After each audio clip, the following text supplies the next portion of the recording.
Good evening, my haunted little mustard seeds. It is All Hallows Day, and my name's Ben. I'm going to be running Table Quest's Call of Cthulhu actual play for today. Our regularly scheduled Black Rabbit Society will continue and conclude next week with Tyler, but he's unfortunately a little ill this week, so I'm stepping into some rather large shoes. Before we get started, this is an adult show using played by adults using adult themes and language, so viewer discretion is advised. There probably will be some violence. Before we get started as well, we need to shout out Sirenscape for music and sounds that you can hear. Joel runs Leonidas Gaming. I don't know which direction Joel is, but Joel runs Leonidas Gaming, and you can hire him for some and it is they Call of Cthulhu, but Curse of Strahd games. And they are incredible with some extra features that definitely make him worth looking into. Thank you. I'll also be shouting out Paul Fricker, who wrote today's module, Dockside Dogs. It's a great little find from several years ago, and I think several editions ago now. But yeah, I think we're going to have a lot of fun with it. Let's meet our players today. We have, in no particular order, Joel playing Mr. Green. We have Drew playing Mr. Beige. Evening. We have Olive playing Mr. Silver. Hello. Wait, Olive is playing Mr. Silver? Yes, it's me, Olive. I got so close. We've got Kendra playing Mr. Silver. And Twist. we have Kyle playing Mr. Black. As should do stated, that your at some point. regularly Double in scheduled character. Black Our Rabbit characters Society. playing characters. No recursion. Yes. No whittling dice in the tavern. No, it's not recursion. That would be if the characters are, if it's like Horace playing someone who is half Horace, half someone else, and that's recursion. And finally, Table Quest runs all kinds of games. Most notably, Doors and Deities, which is on tomorrow, a D&D actual play ran by Drew and Haunted by Olive. No, not Olive. Kendra. Let's get them all out the way now. You're doing great, man.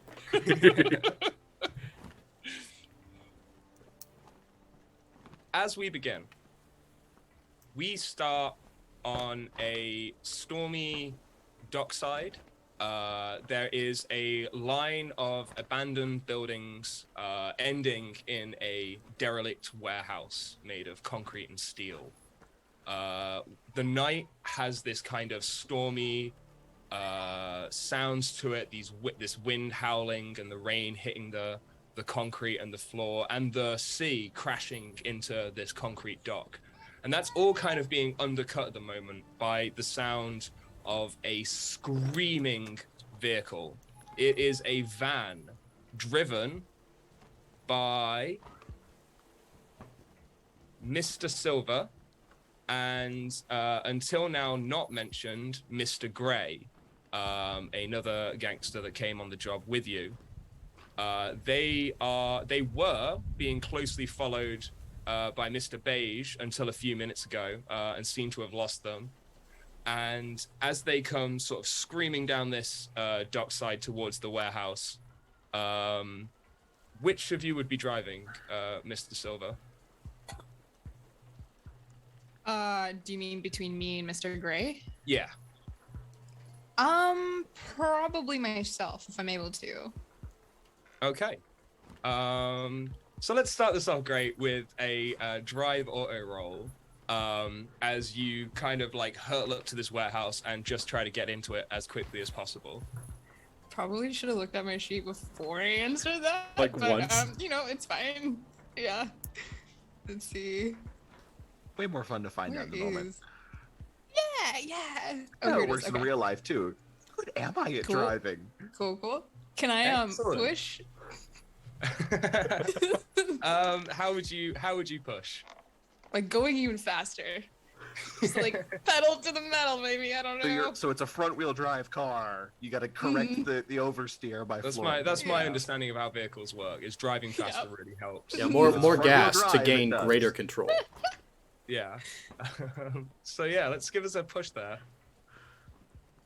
Hey, it does work. All right. So inside this van, tensions are high. Mr. Silver, I assume, just white knuckle gripping as they feel themselves losing control on this kind of narrow road right next to the ocean.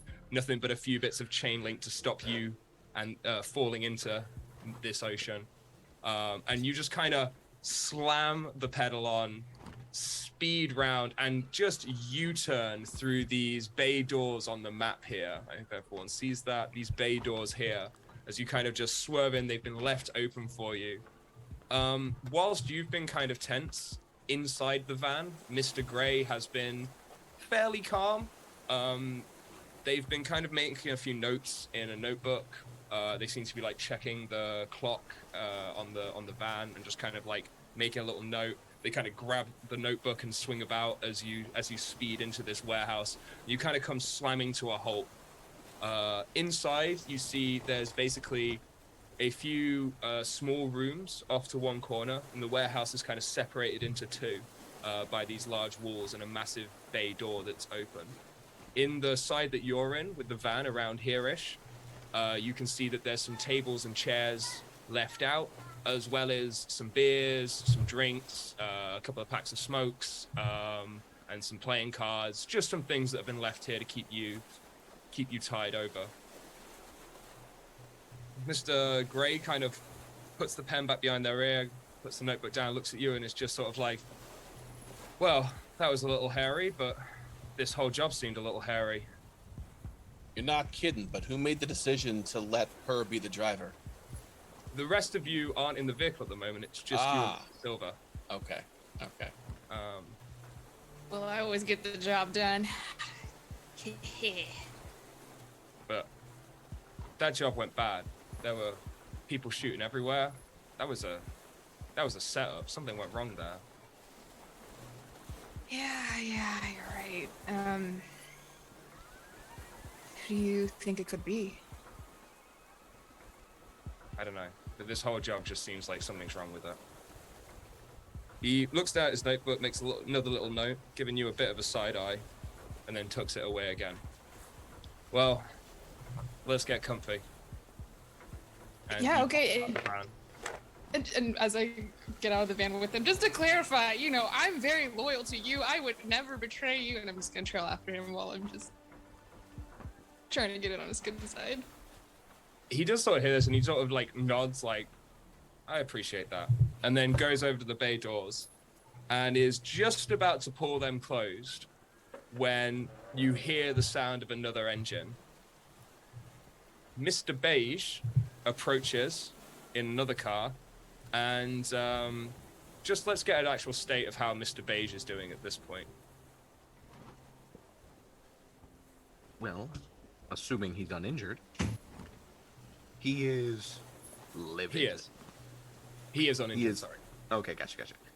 Eyes focused on the road, but as soon as he pulls up and slows down, you kind of hear the brakes squeal.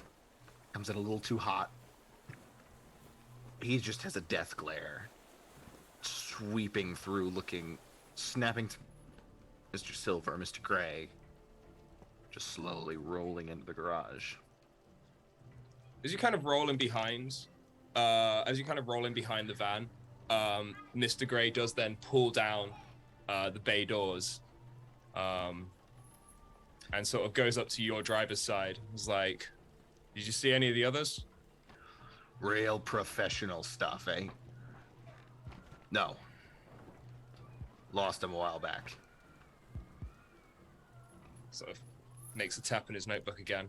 It's like, well, looks like we're still going to be hauled here for a couple of hours, so let's hope for the best, I guess, but prepare for the worst.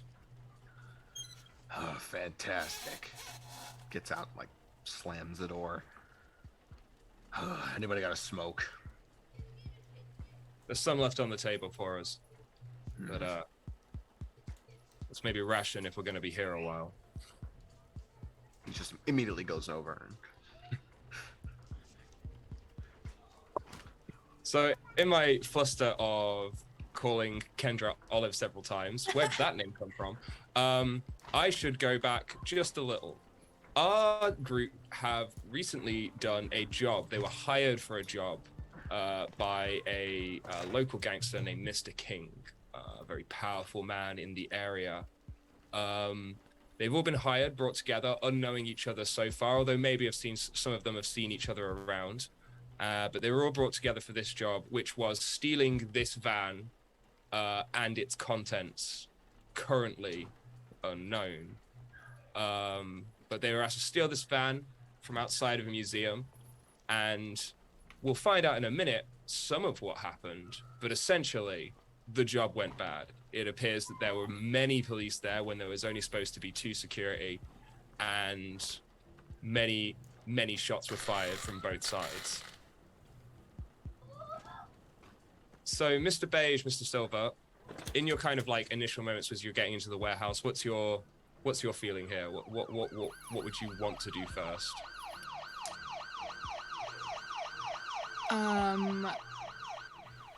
I am trying to keep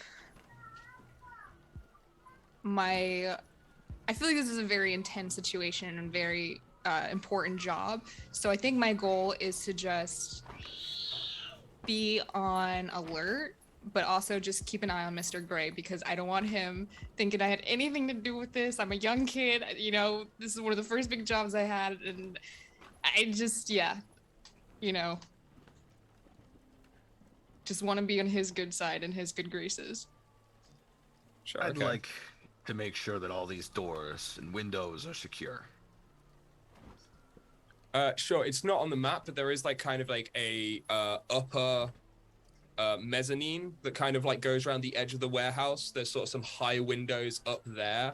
On the ground floor, there is just these large bay doors that you've come through. And just taking a quick glance sort of through into that other room, you could see that there's like a kind of rusted over and almost completely sealed fire exit on this sort of like top right corner at the back in the other room of the warehouse. Okay. So I'll check the Give me bay a doors. spot listen.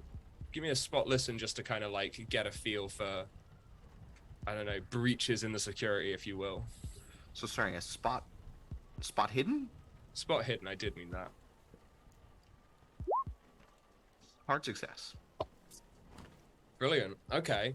So as you're kind of going around, you can see that like most of it is secure, but you kind of hear this kind of this window kind of flapping in the wind up on the mezzanine. Does it look like there's an easy way for me to get up there? Yeah, there's just some stairs. You can just sort of Okay. walk up these sort of metal stairs onto the mezzanine and kind of walk around to it. So then from there, is there a way of getting in the building from that window? From outside. Right, so is there like a ladder or something that leads up to the roof that would let someone get in? No, there's a bit of a ledge, but it would take quite a lot of effort for someone to try and get in that window. Are you sort of going up to actually look out and things? Yeah. Yeah. Just make sure it's as closed as can be. If the latch is busted, it is what it is. But... so you look out, there's like a bit of a ledge where it kind of like connects to the rest of the roof, but it would be very hard for a human to climb up there. Gotcha. So we and know someone was coming before they got there. Yeah, and you're just checking that and just kind of securing the window when there's just this little and a cat kind of dives through the window before you shut it. It's got quite white, quite clean looking fur, considering it's in like a sort of abandoned dockside warehouse type area. But it kind of like dips through the window and then just kind of like softly walks along the mezzanine and down the ladder. Yeah, so I'll just crouch down. Look, if you're gonna be around here, you gotta keep quiet, alright? Can't go blabbering things to anybody. Almost gives are you giving it like a little point? Yeah, just Yeah, and it almost like in that way cats do that are slightly dismissing of your point, gives a little and just kind of like rubs against his finger, and then heads down the staircase you came up onto the main bit. It actually goes sort of past Mr. Gray and Mr. Silver and hops up onto the van bonnet. I'm definitely gonna pet the cat, but you know, that's just Make me a sanity roll. So just making sure that the bay doors are latched and that fire exit is sealed. Mm-hmm.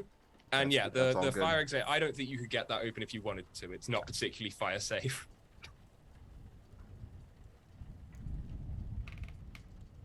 And as you guys are getting settled and kind of taking in this for a moment, we're now going to kind of zoom a little bit out of this warehouse to the wailing sound of sirens in the distance. Mr. Black and Mr. Green, you guys have maybe 30 seconds prior screeched around a corner and just kind of managed to lose a police car that was following you. One of you is driving, one of you is injured. I would like you to both make me a luck roll, please.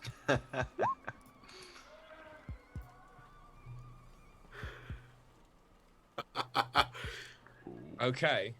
We've answered no questions yet, but it will say on your sheet that I believe Mr. Red has just, in the last 10 or so minutes, saved Mr. Black's life. Yes. So what we're now going to do is we're going to jump back a little bit to right after the heist. And Mr. Black, Mr. Green, Mr. Red, and Mr. Purple are watching this van shooting off into the distance. There is no sign of Mr. Beige. There are police everywhere. There is gunfire going off. You're all having to dive for cover in different areas. How did, at this moment in time, as you're all just kind of like taking cover in the chaos, how did Mr. Red save Mr. Black? I think that Mr. Red noticed the a police sniper on the opposite roof. By noticing the red dot that was like hovering on my chest, and he pulled me aside and down just as the shot rang out, taking me out of the lethal path of the bullet. All right, yeah. So this kind of like dives down. You all kind of take a moment of cover. He's like, "Yeah, you can owe me a drink for that later." You're on. He kind of pulls out his pistol. Is like, "We need to push these pigs back," and just like leans over the car and just starts firing off his gun. Can I get another luck roll from both of you, please?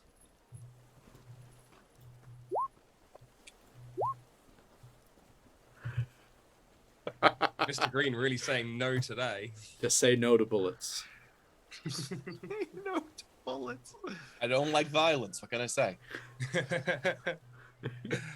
So Mr. Green kind of, yes, that's a good point actually. So not a fan of violence. What are you doing in this moment as there's kind of a shootout? The rest of your colleagues are trying to keep the police back. What are you trying to do in this moment? I'm looking for a way out. Yeah.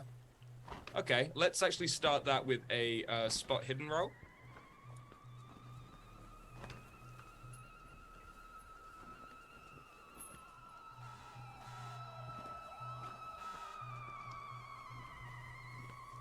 Where is it? There it is.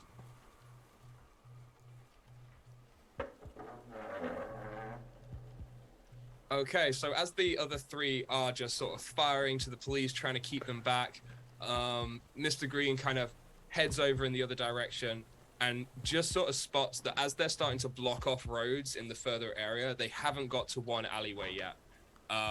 You can see essentially a person who's a little bit like not involved in this at all, just kind of like going to get into their car, keys clearly in their hand. As like, if you want a way out, that's your moment. You all need to go right now. All right, I'm gonna like shout, whisper back, "We got an exit," and then I am gonna walk briskly up to the person that is getting into their car, put my hand on their shoulder, lean over them with all 6'8" of my form, and say, "I'm gonna need you to give me your keys." What are you doing? No, let me go. And he just tries to like shake you off a little bit. No, you don't understand. Either you give me your keys or you're gonna get caught in the gunfight between the cops and whatever's going on there. give me a fast talk, because he's pretty inclined. All right.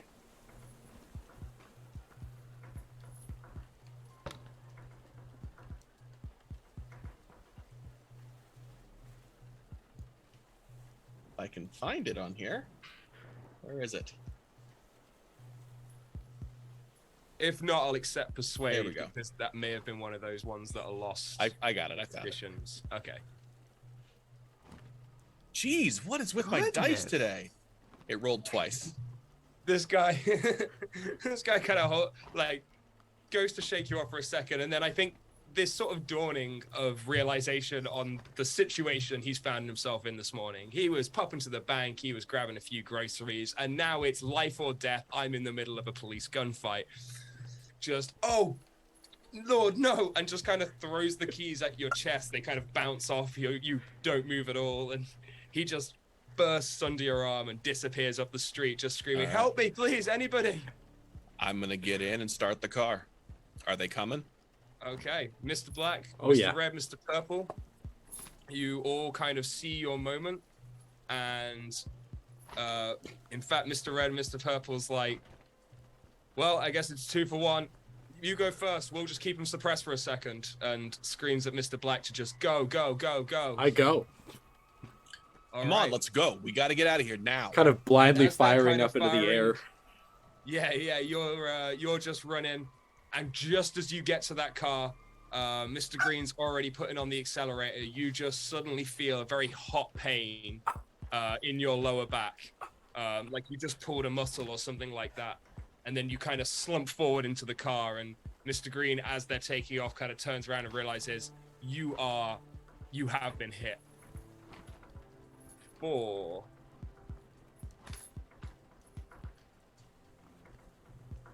points of damage. I will express that this isn't like life-threatening, but it's messy. There's blood pooling out. It's split into the seats. Lovely cream leather seats. It's the 90s, so They people were are very quite gaudy, but this blood's just pooling over them.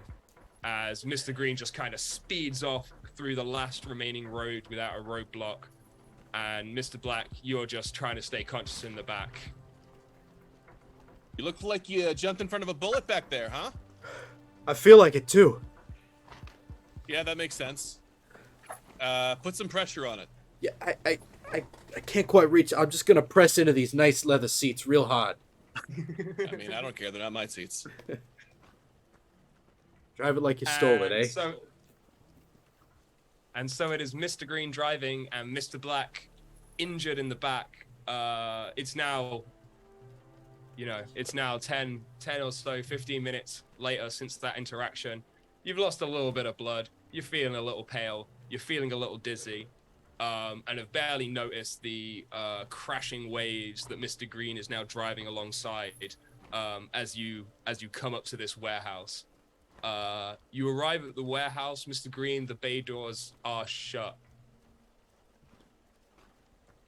Ah, shit. That's All right, all right. hold on a I'll second. get the, and then I'll open the door and fall out of the car. No, God damn it. All right, I get out of the car and pound on the door. I assume we have guns, right? I think you are all armed. Yeah.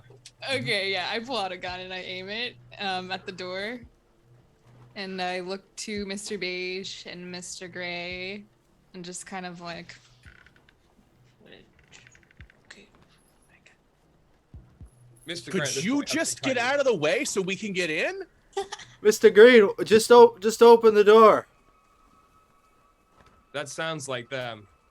Think we should let him in? Could be a trap, boss. I'm not your boss. Well, And if no one responds, Mr. Gray will go over to pull open the bay doors. Mr. Beige will nod. I still have my gun All right, trained. finish up what he's doing. We got an injury. Somebody give me a hand. Here. Get him in. All right, I will pull the car in. Yeah, heave him up and And while they're bringing in the car and bringing in the body, I just want to like look like past them and make sure there's no one following them. Yeah, give me another spot hidden. Okay. How much blood got spilled into the roadway in front of the door? I fell on my front. I think a little. It's muddy. It It's is rainy. raining, right? It's grimy. I don't think it's incredibly noticeable if you've even if you got a torch out and just kind of shone it around. I don't think it's like crazy noticeable. Okay. There's this new. It's the 90s. There's this new forensics things where they check blood. But they there's no real like huge obvious blood spools or anything. Okay. That's just in the car. Okay. All right. I didn't mean to step on Mr. Silver here. Please go ahead. No, I rolled terribly, so I assume I just see nothing. I'm just like, okay, and then you look out. It's hard to make anything. You can't really. It sounds like the sirens have kind of moved to a different part of the city. They're still kind of obvious, but they appear to have at least. It does at least appear that Mr. Green and Mr. Black weren't being followed. That's good enough for me, and then I'll just go back inside and help them close the door. Is there a working sink anywhere nearby? Yeah, you can actually see there's two sort of cubicles up on the top left of the map. There are just like two cubicles with some sinks in. There is water still running, but there is no soap and no hand towels. Sure. May have to No, go, I'm not like- worried about that. I'm gonna find an old mop bucket and fill it up with water and go wash the blood out of the street. All right.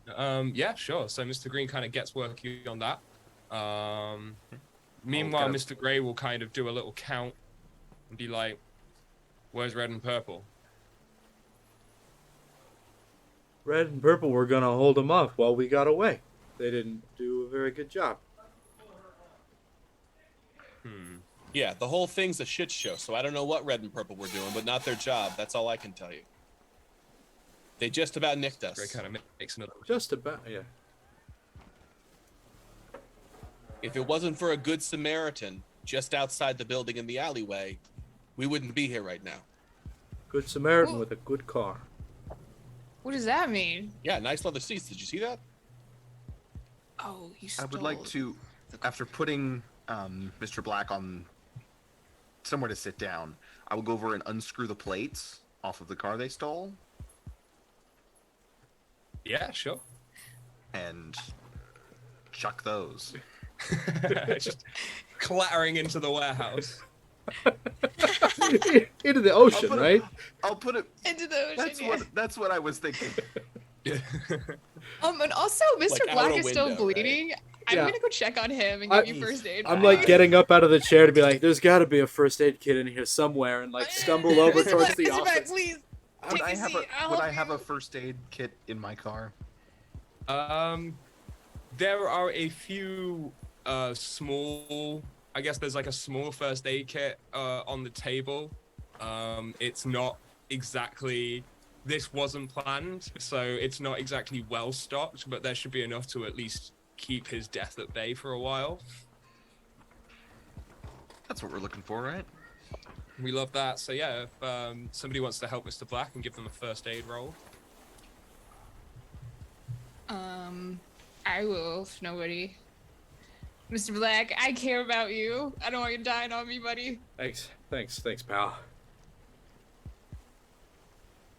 No problem. Nice. You gonna Okay. pull through? So it's looking a little better, I believe. You kind of push down the pressure, kind of try your best to just kind of clean the wounds. You pull the bullet out with some, not the cleanest looking tweezers, but enough to get it out. And you're able to kind of like stop the flowing of blood at least and stop his suit getting any more ruined. Mr. Black, you can have 2 hit points back. Excellent. And Mr. you- Silver, is there any medicinal alcohol in that first aid kit? I could use a bracer.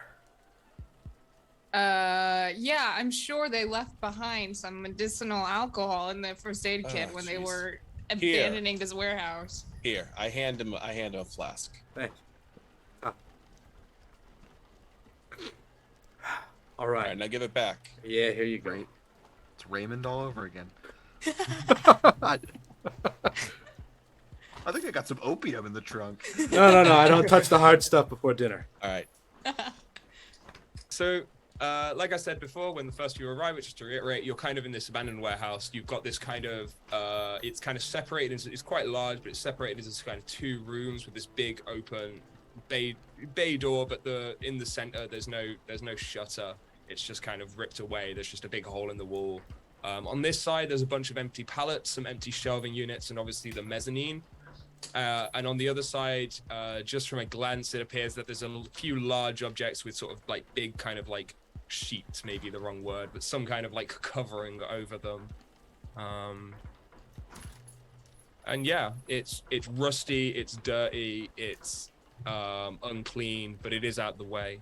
Table and chairs are sat in the center with a few kind of like things to keep you occupied. There is beer, there is some maybe slightly stronger liquors if that pulls you that way, as well as some soft drinks, some water, some playing cards, and just a few things to kind of just keep you preoccupied, some snacks. Well, I suppose as a safe house for a temporary job, it works. Keeps the rain What out. the hell happened?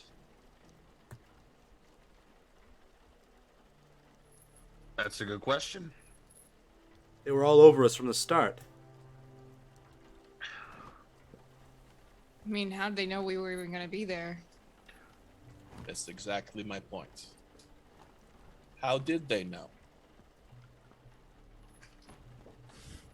Looking at me? I'm not looking at anybody in particular. Should I be looking at you? No! How many jobs have you done? Who brought you in?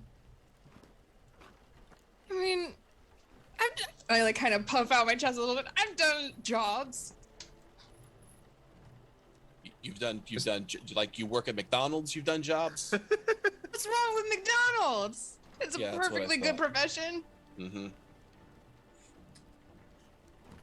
Mr. Gray perks up to say, well, this may be their first job with Mr. King, but Mr. King did seem to think they were reliable, and they kept me alive when we were boosting the van, so that might have to count for something. Yeah, and I just saved Mr. Black's life too, so that's 2-0 right now. A guilty conscience? All I'm saying is I've never seen a job go this bad, this fast. And usually that means that somebody knew something that they shouldn't, which means somebody said something that they shouldn't. If that was a straight job that went wrong, all of us deserve to get shot. Check. Yeah, you keep your bullets to yourself, all right? I got plenty of my own. What I want to know is, what even did we just steal? I mean, what that kind of police response? It's got to be something. And Mr. Black's gonna like haul himself up out of the chair he's been slumped in and walk over to the van and open up the back of it. Well, just before you open it up, it's a security van. So there's like locked. It's kind of pretty hefty. I don't know if it's bulletproof in this era. Like an armored car. Yeah. If you But, put you know, thick like enough So we're metal- talking like construction. a money delivery truck kind of situation. Yeah, like one of Okay, those like kind a of bank trucks. truck. Okay. Yeah, so the back doors are locked. They're the only way into the back of the vehicle. The front doors kind of operate separately, but there's no way into the back from the front. You're a bunch of criminals. I'm sure one of you could get into it, but as it stands at the moment, it is currently locked. Look, kid, I don't know how long you've been doing this, but you don't get very far peeking at stuff you're not supposed to look at. Stuff that the boss tells you not to look at. Boss Did the made boss tell us that we couldn't look at it? no. Boss didn't tell I us that didn't we get couldn't that look memo. at it. No. Seems a pretty clear letter to me. Doors are sealed, locked from the front. What it is isn't important. It's Yeah. not our business. All right. It's not your business. Cool. Fair enough. I remain curious, and I'm gonna go around to like get into the driver's compartment to see if there's like a lever or a switch or a key or something that I can fuss with. Their funeral. Yeah, go on. Give me another spot hidden then. All right. You kind of. How are you moving at this point? Are you kind of like sort of having to like lean on things? It's you kind of, like- fall into the. There's a hitch in my giddy up. Like I'm like limping, but you know I can walk unaided. Okay. Some of that's So yeah, maybe you the shock. you kind of fall into this van. You start rummaging around, and you kind of open up. There's like it's not the glove compartment. It's like there's sort of like a hidden little latch, almost like it's sort of like where there's like a bit of open in just the interior, and just kind of stuffed in there is like a large keyring. It's got one of those long like I don't know what the name for them is now, but like a large like string to wear around your neck. A that, lanyard. Lanyard. Yeah, like for your lanyard and things like that. It's got a few keys on it. There's like one looks like a set of house keys. There is a lanyard. It's got like a little name tag of Brian Smith, one of the security workers. There's a very cute picture of his kid in the back. Oops. Yeah, you kind of pull these keys out, look through them, and one of them does match the branding of the van. And I'll get out of the driver's compartment, go around the back, be like, ha ha hey, yeah. And As you go to do that, Mr. Gray will kind of like look up from his notebook again and go, "Oh, look, I'm not in charge of this job. I'm just another one here, but I, for what it's worth, don't think we should be opening Mr. King's property." And it is Mr. King's property. Nah, it's a fair point. It's a fair fair, point. fair point. I'll table this and hold on to these, and I'll pocket the keyring. Hey, two votes, Mr. Beige, is enough to stay our hands. It's not just you, it's you and Mr. Gray chiming in on this. Well, there's a democracy. If there's 3 more to vote. Well, Mr. Silver, what do you say? You a bit curious about what we all just risked our lives and got shot at by like 40 or 50 cops to steal? I would be lying if I said I wasn't curious, but I value my life, so I'm gonna say no. All right, look, I'm going to be honest with you. My concern here is, one, are we going to get paid what we are supposed to get paid considering the level of danger that this job put us all in? Two, I'm not confident that we shook everything at this point with as much heat as they had on this job. You know, I'm not confident they're not going to find us at some point, and maybe we're better off hiding this thing somewhere where it won't be obvious, whatever it is. Maybe they got one of them newfangled radio transmitters hidden in the back, and they're tracking us as we speak. Fair point. Fair point. Good What do you thinking. say? What do you say? Gray, beige, silver? Just we open it up. Nobody goes in. We just look. We listen for like suspicious beeping. We figure out what's in there, and then we close it back up again. I think that's reasonable. And I think that's a good reason to open it when we're asked. And he makes another note. All right. See, they're still out looking for us. And Mr. Black will unlock the back and pull open the heavy door. Yeah, you kind of pull this door, and as you open it, there's almost this like fairy tale like as you kind of open this, and the light just hits you. This is the suitcase in Pulp Fiction. This is what's in the box. You open, and just this light hits you as every little amount of light that's kind of bouncing around this warehouse just seems to get into this van and bounce back out off the mountains of gold jewelry inside. There's a bunch of crates that are open. A lot of it's been thrown around thanks to Mr. Silver's kind driving. So like there's like gold jewelry, there are intricate tiaras, all kind of like piled up at the bottom of this van. and it just kind of begins to glow. And as you look at it, it just screams, "I could be yours." All right then. Taking as quick a glance around the inside of it, lingering on as few of these delightful morsels of avarice. Are there any like Acme brand radio tracking devices like bolted to the side? This may become a recurring phrase I use tonight, but maybe a spot hidden, bro. Gladly.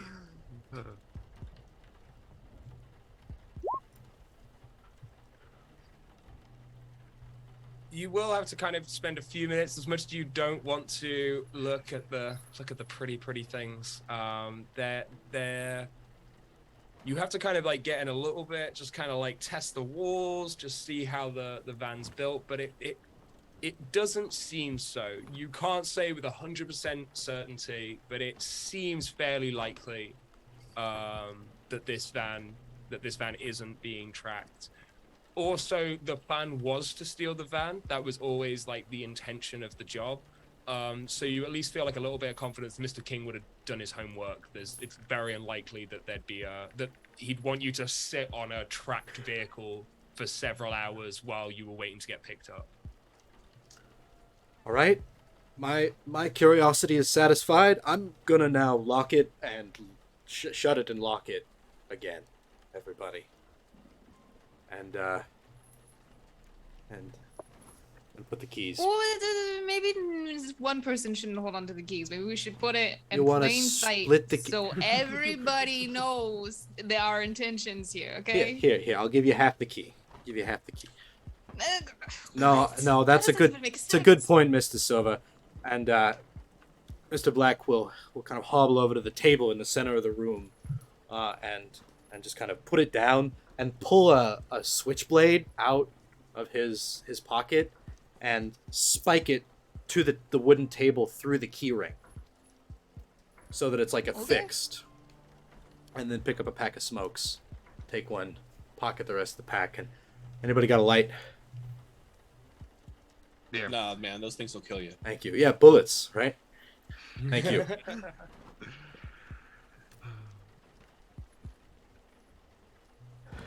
Well, So what are we doing? We play a nice spy or what? You know what? I'm gonna take a walk around and see if there's any kind of back entrance that we're not aware of. I wanna get a better feel for the place. fire exit towards the back. Glued shut as far as we can tell. All right. Anything else? Bay doors and a cat. There's a cat? Cat. I don't know. I'm fucking allergic to cats. All right. Fair warning, I guess. We'll point out, Mr. Green, that your allergies are not in any way flaring up. Okay. Mr. Gray will speak up though and go like, "But if you wanted a bit of company while you walked around, I'll come with you." All right. That's fine. And Mr. Gray kind of gets up, notebook back into his pocket, and yeah, let's go see what's under some of these sheets, maybe. Good enough place to start. If you find anything interesting, call out. I don't want to go with you, but I'm curious too. Yeah. You know what? Just sit there and don't bleed. Hey, I'm Mr. working on Black, you want to play some cards? Yeah. Or do whatever they do? Okay, I'm just gonna take the cards and like play, I don't know, blackjack or something. We should probably do the Mr. Green, Mr. Gray stuff first. I just would like to say that when they leave, I would like to have a conversation with the kiddos. The kiddos! Oh! This is the one time I get to be older than everyone. So It would be better for me to follow that first if we have Mr. Gray and Mr. Green kind of exit the scene, kind of going into the other room. So they'll kind of go off and yeah, they'll kind of be like, well, yeah, don't bleed over there, and they'll head off in that way. And then Mr. Beige, you are left with the kiddos who are playing cards / So I will- trying not to bleed. Go fish. I will lean forward, kind of steeple my fingers, elbows on knees. So look, kids. What? I know you don't have much experience doing this kind of stuff, right? We've all made mistakes. Maybe not as bad as this one. But look, if you said something to one of your friends, if you got drunk one night, started blabbing off about all this money you're making, we just need to know. No one's in trouble if you tell the truth. If we find out later, you understand? Listen, Mr. I'm Beige. just- I understand exactly what you're saying, and let me put it this way: the reason you don't have to worry about my particular loose lips sinking ships is because all my friends already work for Mr. King. Would I know that? I'd probably know that, right? Given what I know about him. I think you all know who Mr. Black is. Yeah.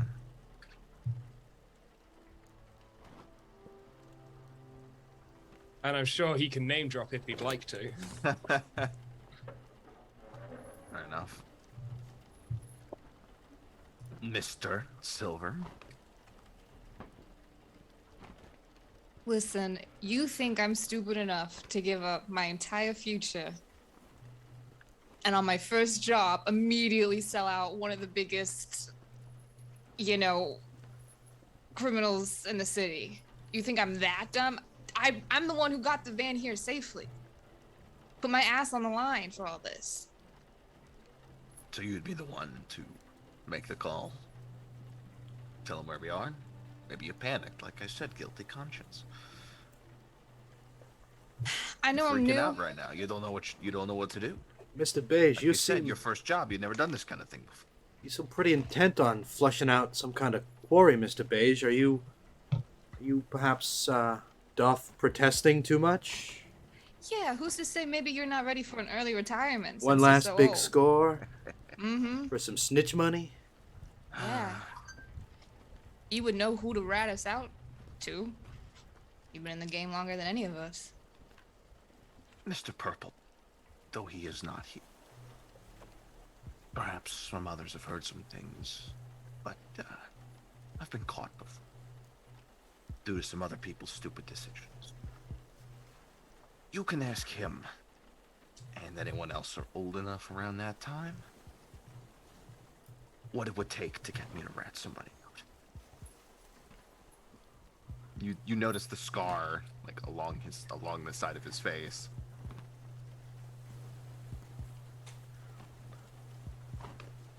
Well, then I guess to you, Mr. Beige, and to you, Mr. Silver, once again, go fish. We got an empty pond over here. And Deal me in. just as you start throwing out To the the game of Go cards, Fish. there is just as you start dealing out the cards, bringing Mr. Beige into the game, the kind of sort of like almost resolvingness of that conversation is a little undercut as there is suddenly a large thumping coming from the car that Mr. Beige drove in, and just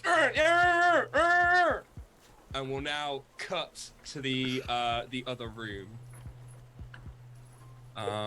So it's a few moments prior. It's just as Mr. Green and Mr. Grey were walking into the warehouse, walking into the other room of the warehouse, and yeah, there's sort of in this room you can see the rusted over and kind of glued together fire door in the sort of top corner. Mr. Beige does appear to be correct there.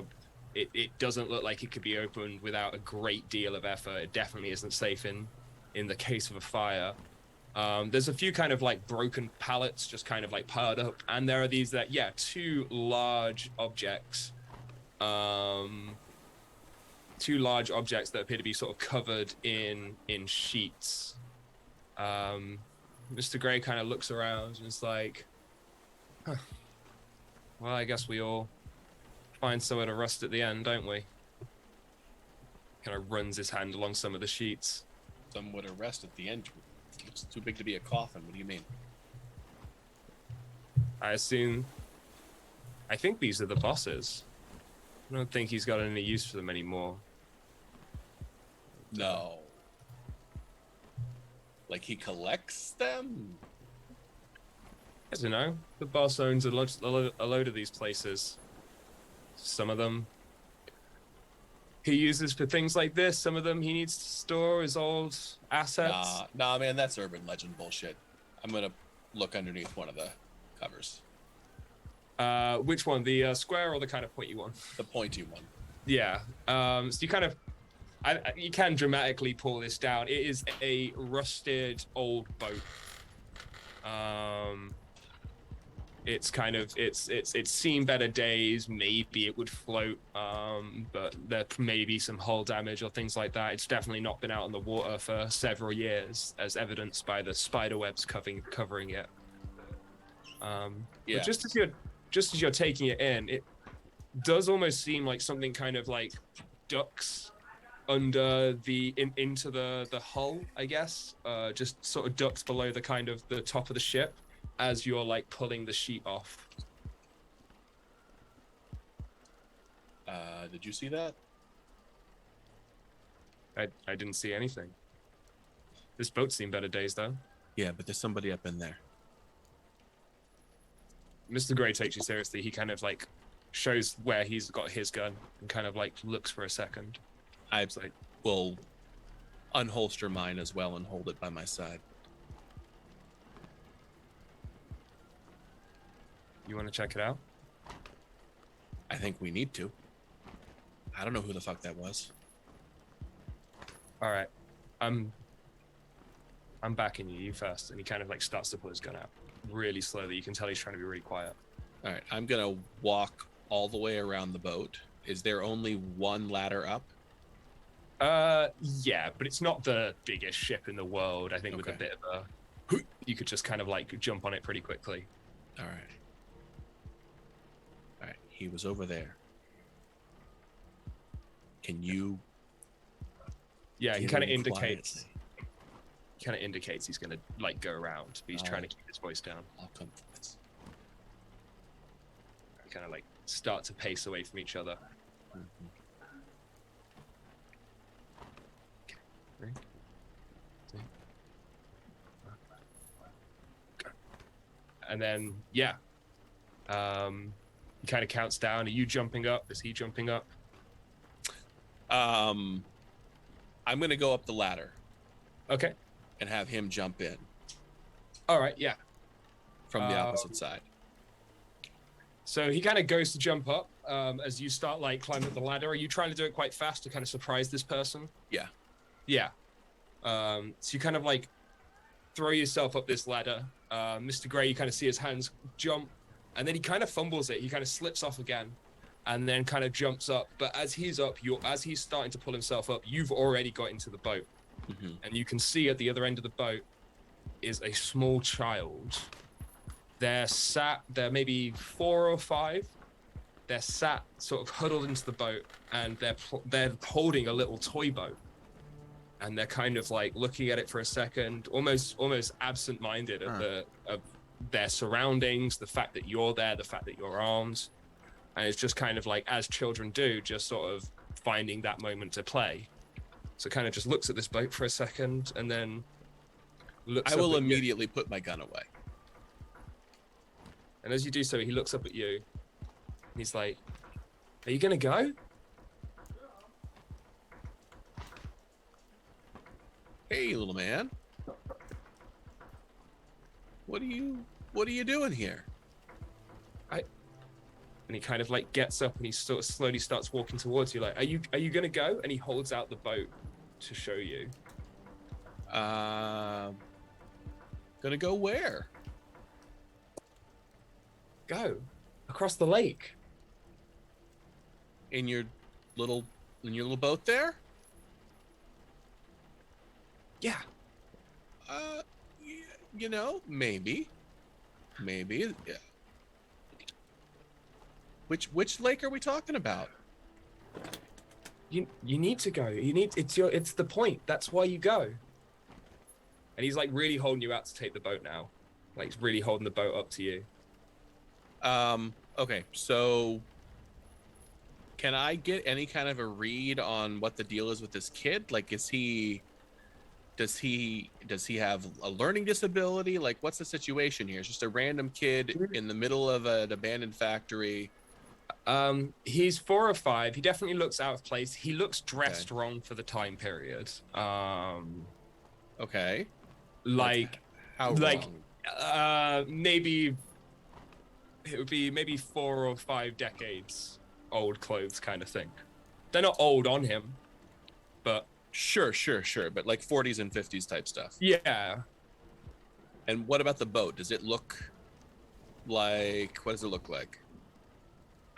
Well, it's kind of like it's quite sort of basic sort of toy sailboat, but you can see that there's some sort of like figurines basically kind of in the boat, and he kind of holds it up to show you. Okay. Could you give me a spot hidden? Yeah, absolutely.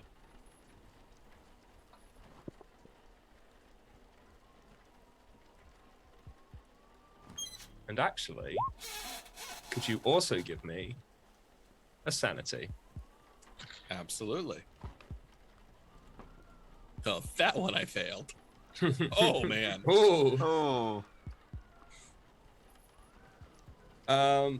So let's start with this.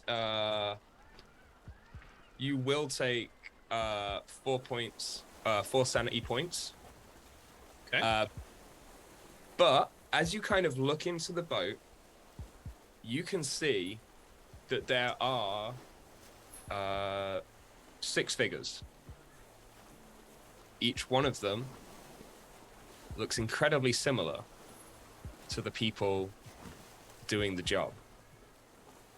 They all have a slight coloration to they're all kind of like, they're very basic figures. They have only very basic features, but they look a little bit like, there's a slightly beige one that looks like Mr. Beige. There's a slightly silver one that looks like Mr. Silver.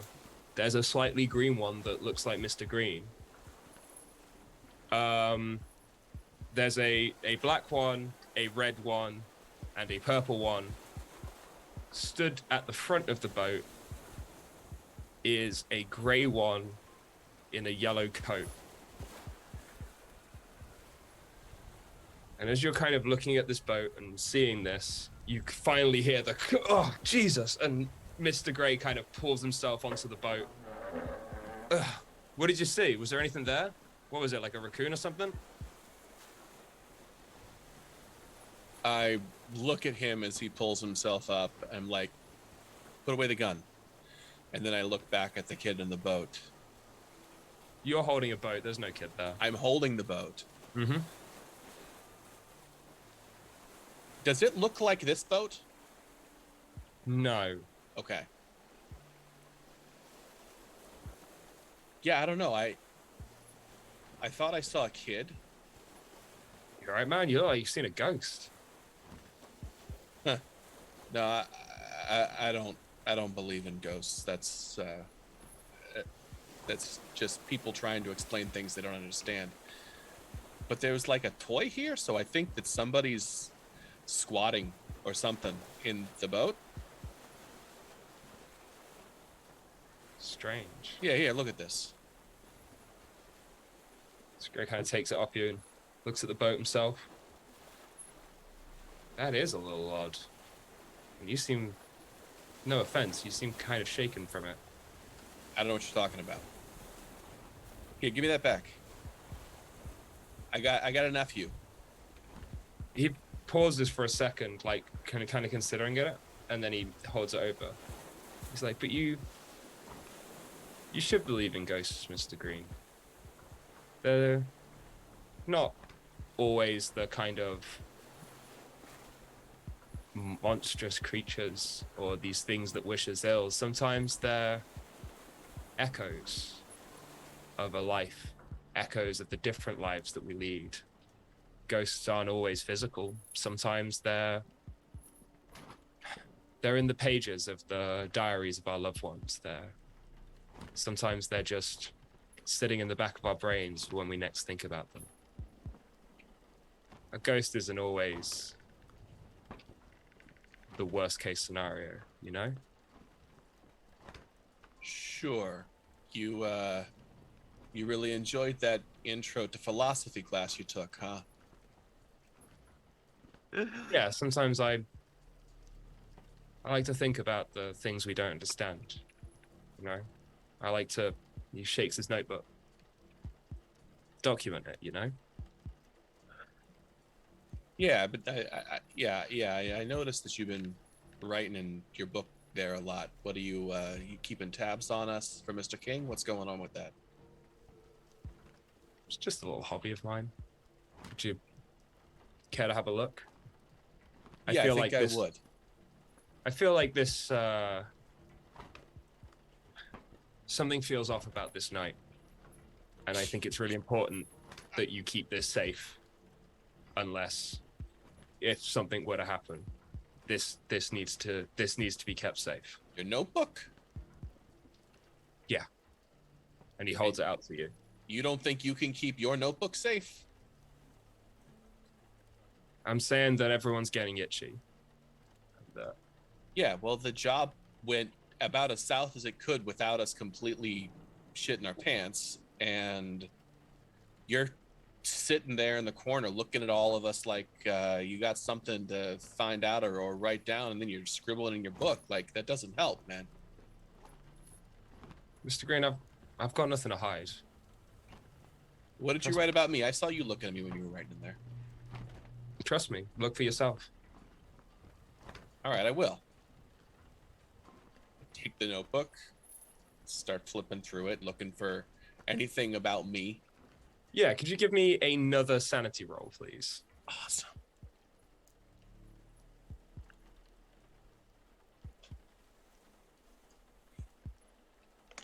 Man, my rolls are on fire tonight.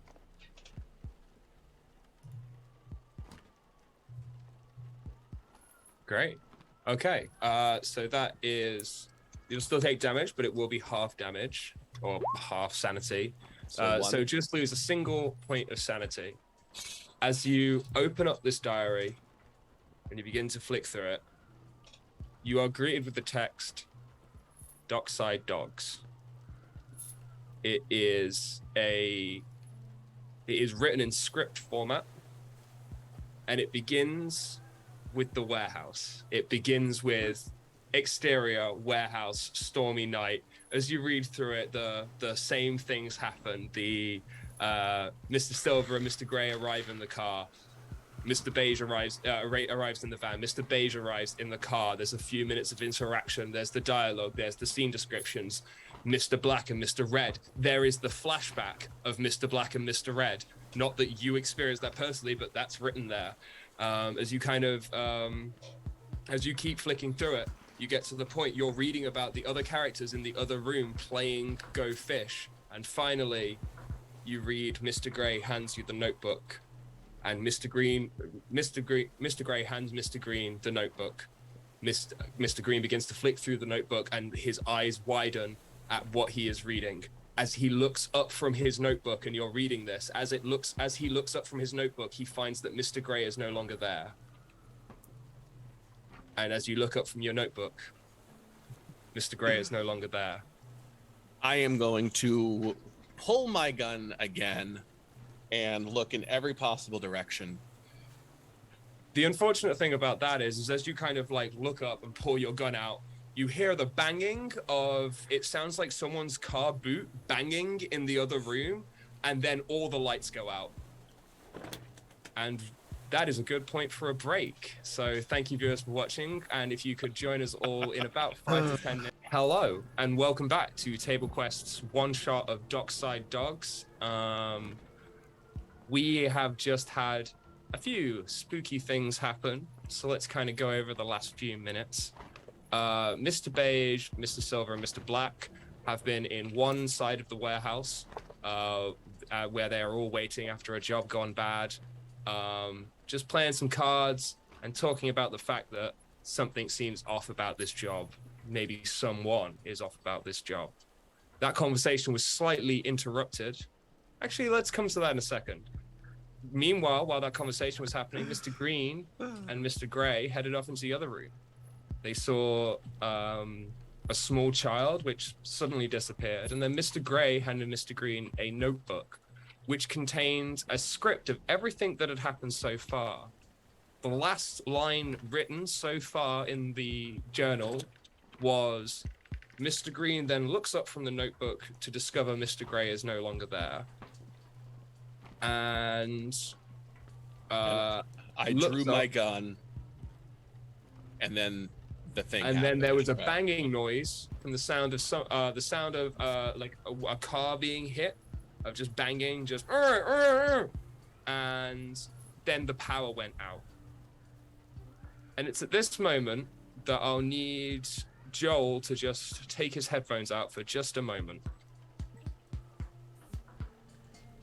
So for the rest of you, Mr. Green has been acting very strange all day. Let's just get this out of the way. There is no Mr. Grey. You've never met a Mr. Grey. You've never spoken to a Mr. Grey. There was no Mr. Grey involved on the job. Mr. Green has been very odd all day, has mentioned the name Mr. Grey.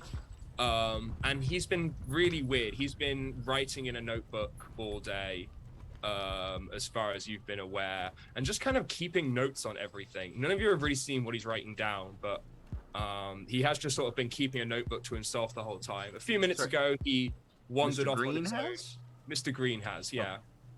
Mr. Green's been writing in a notebook the whole time and has wandered off into the other room for a couple of minutes.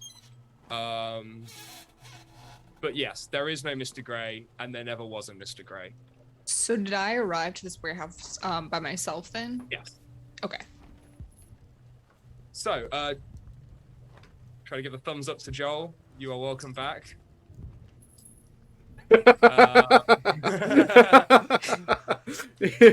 He's coming back. He's coming back. Do the wave.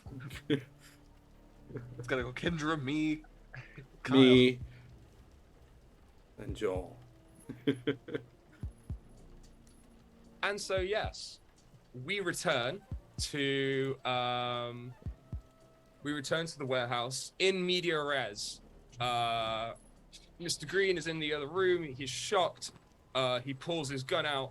All the lights go off. You can also hear this continued, like, I'm going to use it, like, coming from the boot of the trunk, the boot of Mr. Beige's car. Well, shit. Throws down my card and stands up. I'll pull out my gun and then I know it's dark, but I'm also gonna make my way towards the noise. Mr. Black is gonna Yeah, pick up a book of matches from the table that we've been playing and just light one. Just kind of like hold it up from the table. Yeah, and this light, as matches do, kind of like spools out, almost too bright, and then kind of dimmers a little bit, so you can just about make out in front of you the outline of the car, the boot slightly rocking as it's being banged into from inside. Mr. Beige approaches. I'll bang back on it. You'll shut up if you know what's good for you. What did you And bring with you? For a Don't worry second, about it. the banging in the boot does stop.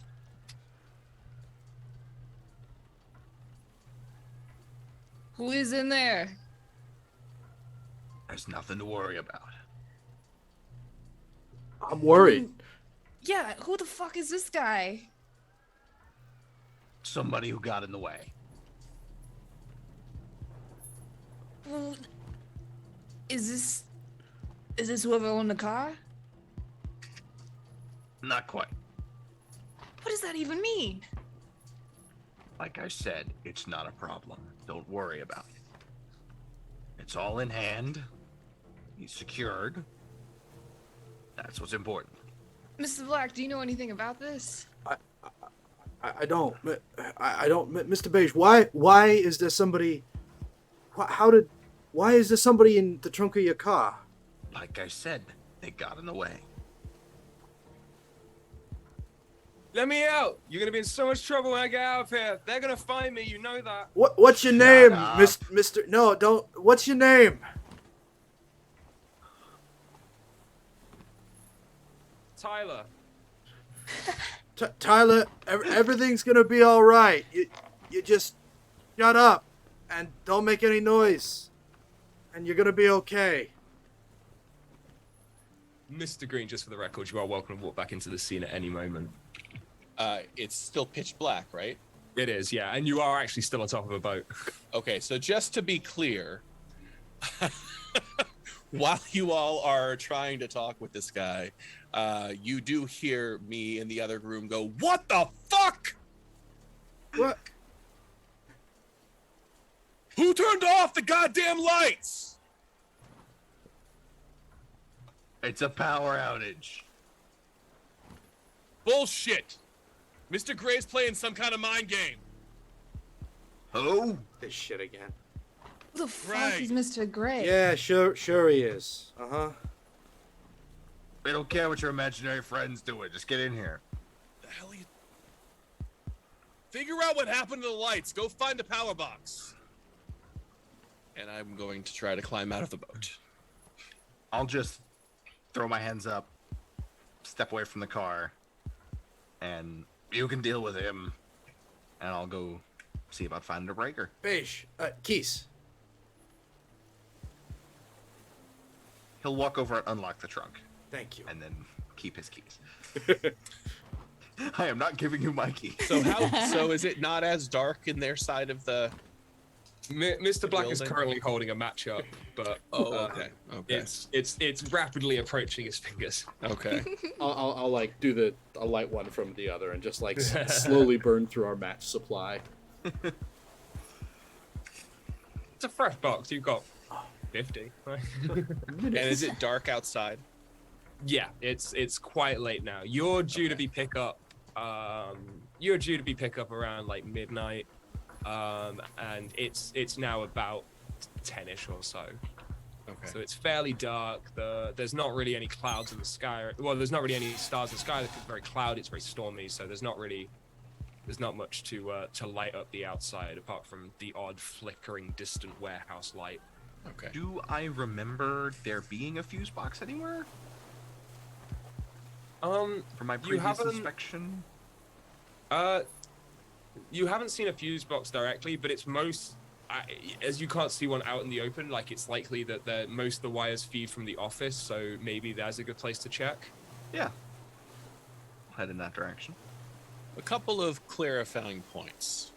Mm-hmm. Did this journal include my conversation with the child? Yes. Do I still have both the boat and the journal? Yes. Okay. But I can't see for shit right now. No. All right. So I'm going to sort of stumble my way back into the other room and walk along the wall until I get back to the bay door.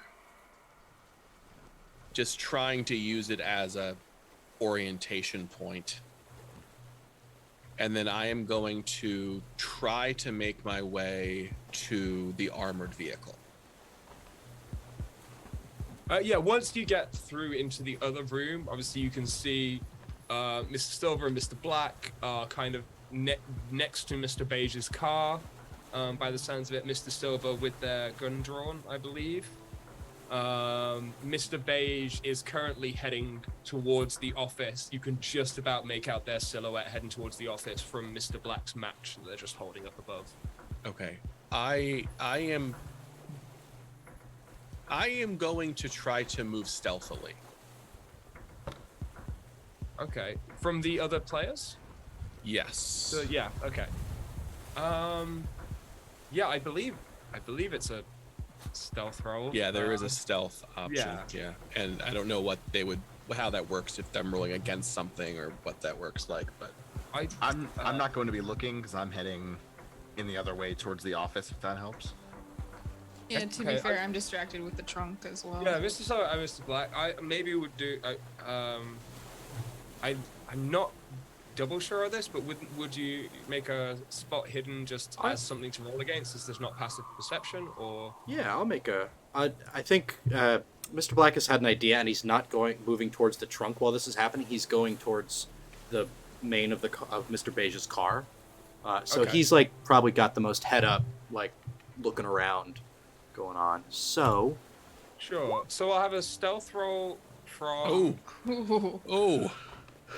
We'll have a stealth roll from Mr. Green, and I was going to state that maybe a penalty die to the spot hidden. Yeah. We'll still make it a hard success. Do you want me to make the stealth roll first? Or do you want him to roll his penalty die? Let's. Oh, jeez. Sorry. Yeah. So I mean, you've been rolling good on. Oh no, it's not. Oh! Oh my gosh! What? I am going to spend fucking luck. to make it an extreme, so we match. So reasonable. I'm So gonna buy reasonable. it down to Dude, it's 9. 2. Yeah. So reasonable. Yes. So Wow. Wow. Okay. All right. So I can't see much of anything. I can Yeah, make you out can where just- they are because of the little light from the fire.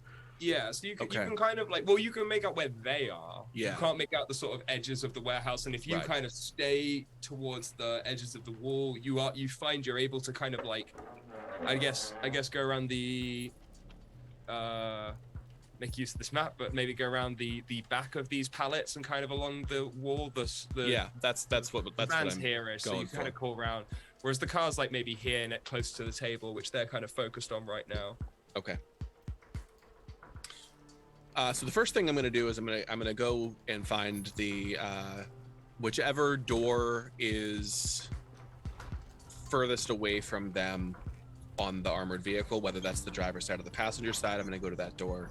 I'm going to open it quietly, and I'm going to look to see if there's like a flashlight in there or anything that I'm going to look for anything that might give me an upper hand with whatever the hell is going on right now, because I'm pretty shook. I have a question related to that. Mm-hmm. When he opens the armored van door, does the cabin light turn on?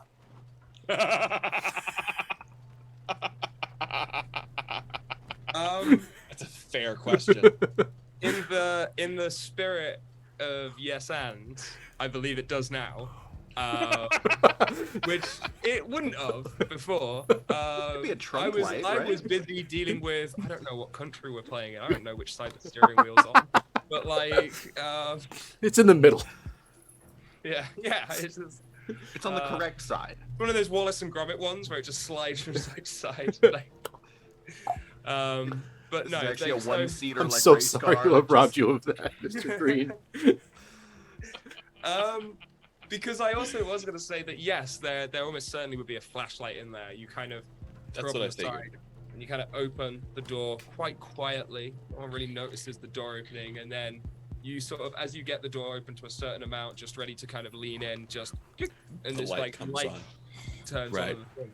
Now, to be fair, you would like it's quite high windows on this van. It's a security van, so it's kind of high up. It's kind of high windows, so you kind of like leaning into the passenger seat probably wouldn't be visible from the other side of the van, but they would see the light. The come on. light come on, right? And you can see that in the footwell there's a couple of like tools like in case of an emergency. So there's like a wheel lug and a few other things, and like a ratchet to get the van up if there was a tire, and a flashlight, one of those sort of quite large security ones.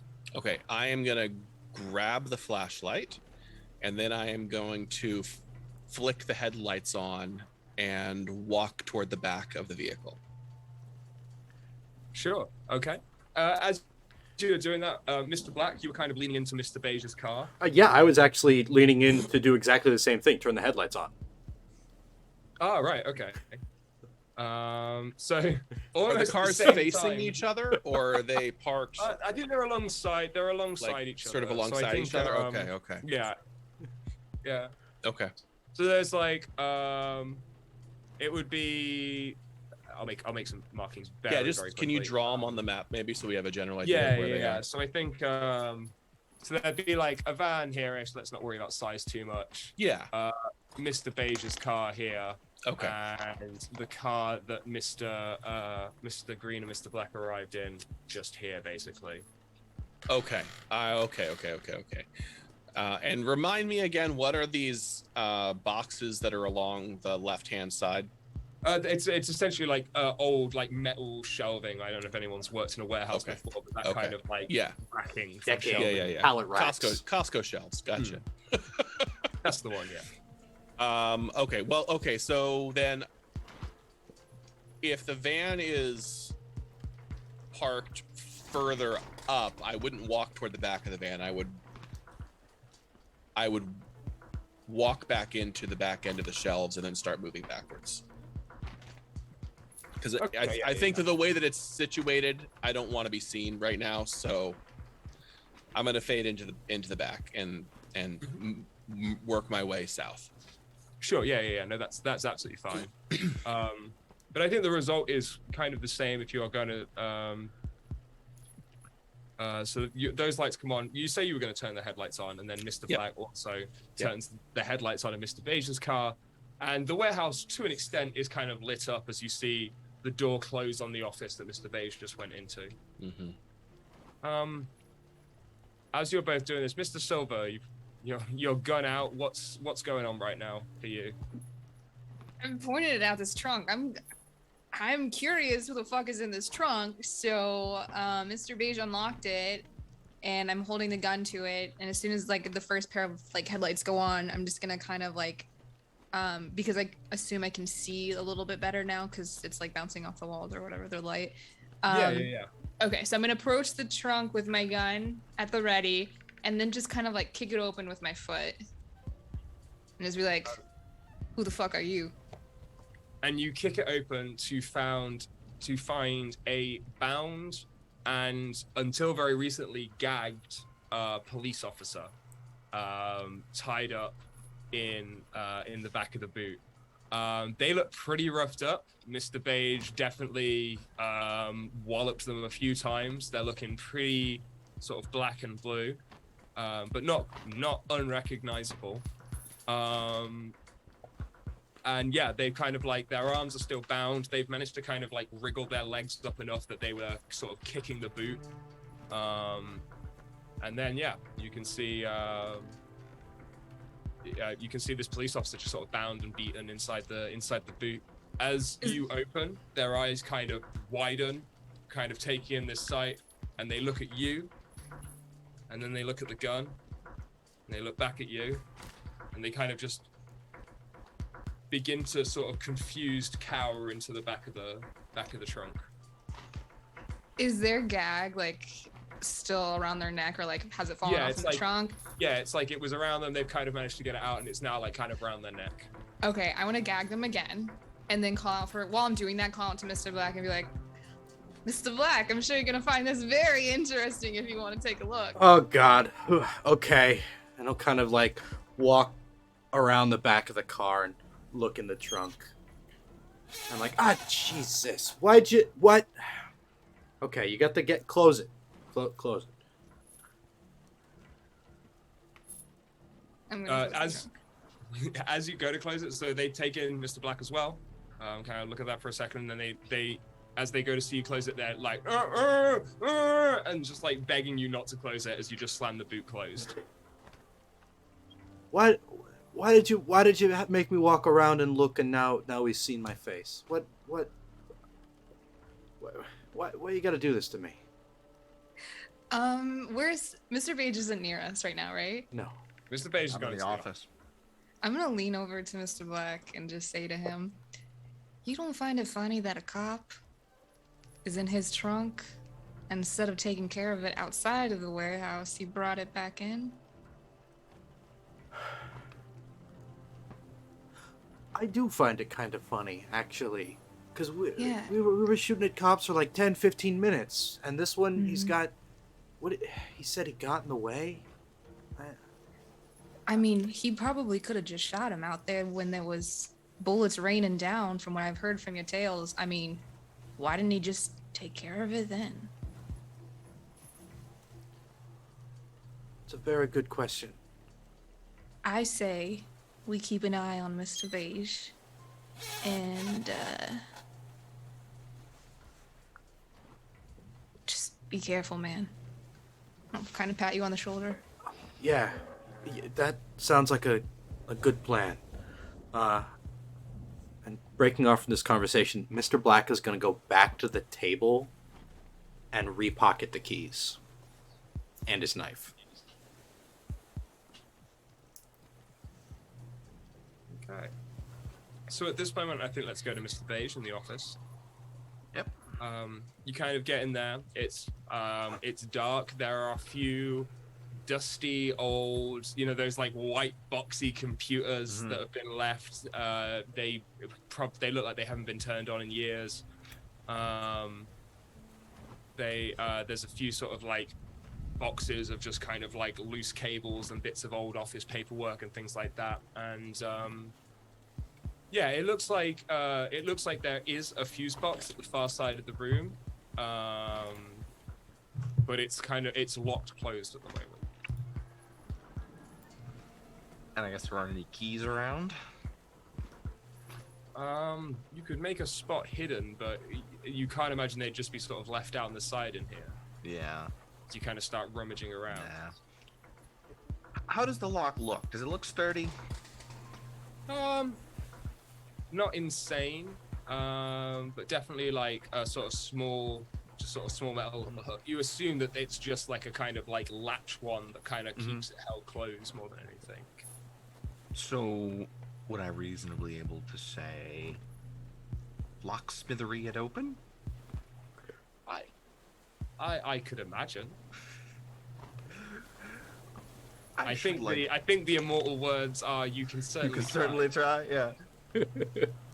I assume that's what the locksmith skill is for, right? I don't think it's for making locks. Well, that too. In real life, it is, but Okay, you kind of get out your tools. It's one of those things you enjoy, just sort of a moment of good old-fashioned criminality. Just get out your lock-picking tools and you just the start traditional working away. ways. Trying to find the key, just kind of like notching it up, working your way out. And after just a moment of what sounds like some chaos going into the other room, but I guess we're not worrying about that right now. Just Everything kind of zooms in and like slows down around me. It's classical music starts playing in his head.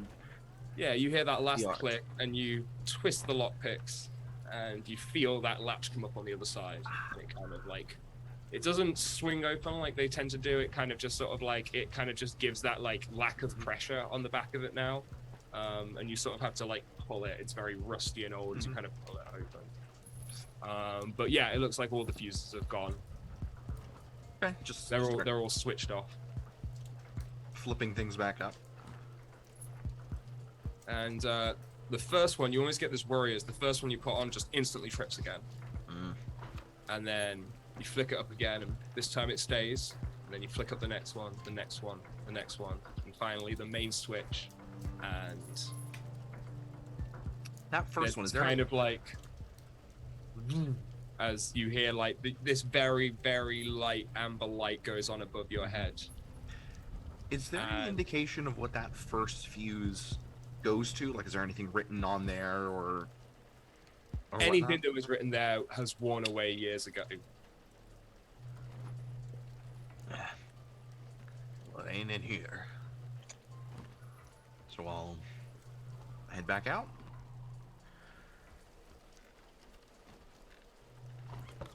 Yeah, you turn round and you head back out the office door, and you can see Mr. Green. Are you still trying to stay hidden? Because you can see Mr. Beige, you can see Mr. Silver and Mr. Black I am. towards around your car, actually currently whispering. Okay. Sitting If I on can see my the headlight- if I boot can see of my it. headlights are on, I'm gonna go flip them off. Not silver and black. The headlights. Yeah, sure. It's Sorry, draining Mr. the Green. battery. I am still trying to be hidden. I've moved all the way to the far south end of the building again, and I'm just kind of keeping an eye on what's going on from behind the car that Mr. Black and I arrived in. Sure. Mr. Beige, you come out. You head towards the your car, and go to switch the headlights off. And just you're kind of like a little bit away from the door. You feel it slam behind you a little bit harder than you remember it closing the first time, as if there was a bit of force from the other side closing it. While I'm in the car? No, for the office door. So it's kind Oh, of the like you office just door. leave it to close, and it kind of slowly creeps, and then just suddenly there's like a, and it kind Like of closes suddenly like there was an forward. air pressure change, Yeah. right? And suddenly the Yeah. door got slammed shut by the sudden change in air pressure. I'm sure that's what it That's a is. much Sure, more that's reasonable all. answer than someone gave it a push from the other side. Well, of Right. course, because there was no one in there. Yeah. You were just in there. Right. Weird. Flick off the headlights.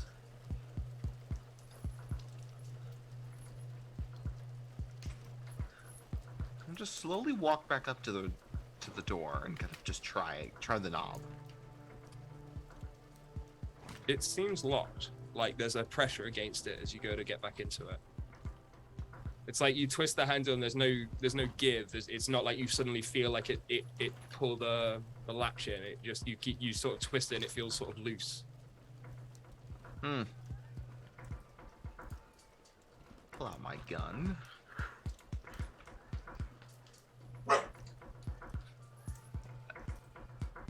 And just...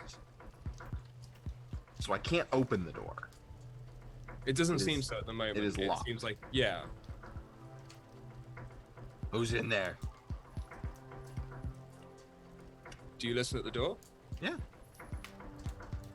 I'm like leaned up by the frame, head against the door. You hear a voice on the other side. It is a slightly tired voice, but it's not at you. In fact, it just sounds like someone quietly muttering to themselves. There is this sort of sound. You actually hear these exact words. But you hear this kind of like this speech as someone almost is reading to themselves or something of, I could have sworn he was trembling. Involuntarily, I glanced seaward and distinguished nothing except a single yellow light, minute and far away. That might have been the end of a dock. When I looked once more for Gatsby, he had vanished, and I was alone again in the unquiet darkness. Which way does the door open? Does it open out Inside. towards me or So in? it opens into the room. Okay, perfect. I'm gonna kick the door down. Strength?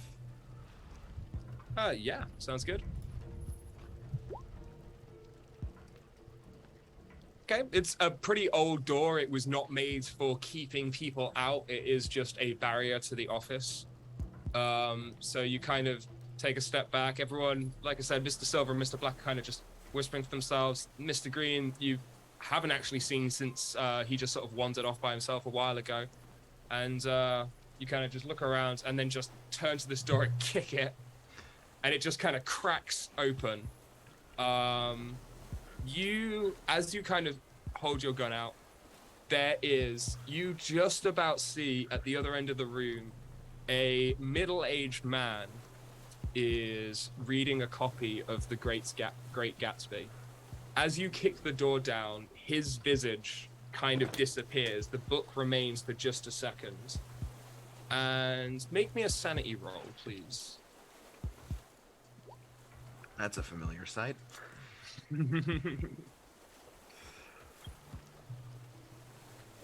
You'll lose 2 points of sanity. And you will also notice that as the book is the last to go, right before it disappears, the cover has that cover of the lighthouse like some Great Gatsbys do. But the light is yellow. And right as the visage disappears and the book's just about to start to fade away, instead of saying The Great Gatsby, it says Dockside Docks.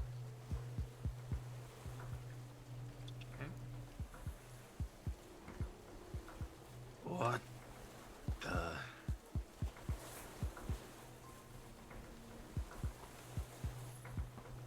Just start stepping back. Hey, Beige, what gives? Why'd you kick the door down? There was somebody in there. Who?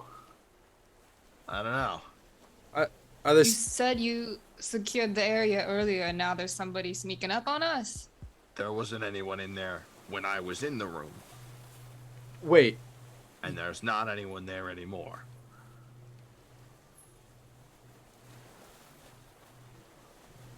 Listen, I know you think we're kids and all, but this isn't gonna scare me. If you want to play like some ghost story initiation kind of bullshit, I'm not. Hold up. You saw the kid? What? Where did you come from? I just had some thinking that I needed to do. You saw the kid, Beige? No kid. Is- It's a man. Yours are my age. Read the book. Is the kid kind of like Mr. Gray to you? No, the kid looks nothing like Mr. Gray. What are you talking about? What kid? Of course not. Of course not. All right. So Gray and I were back there checking things out, right? Okay. And Mr. Gray. Okay. sorry, I don't get the joke. It must be because you're young or something. I don't know. Anyway, I was talking, and we were looking underneath the covers for those whatever they are back there. One of them is a boat. We pulled the cover off. There's like somebody moving around up in there. So I'm thinking, shit, there's somebody here spying on us. Maybe it's a cop that snuck in somehow. We got to get the drop on him, right? So we plan it out. I'm going to come in from one side. Gray comes in from the other side. So I go up the ladder on the back of the boat. And there's like a little, like, 5-year-old little boy just chilling in this boat, playing with his little toy boat. This one right here. Right? Uh-huh. Give So it here. weird, Let me see Already- this boat. No, here, you can look at it, but I'm going to hold on to it. Okay. I'll lean in and look at the boat in his hand. Is it the boat? Could you also give me a spot hidden roll? Yeah. So anyway, the kid is like, "Hey, are you gonna go for a ride or something?" And I'm talking with him, and he's like, "Here, take the boat. You got to go for a ride." And I'm trying to figure out who the hell is this kid. And then Gray jumps up into the boat, and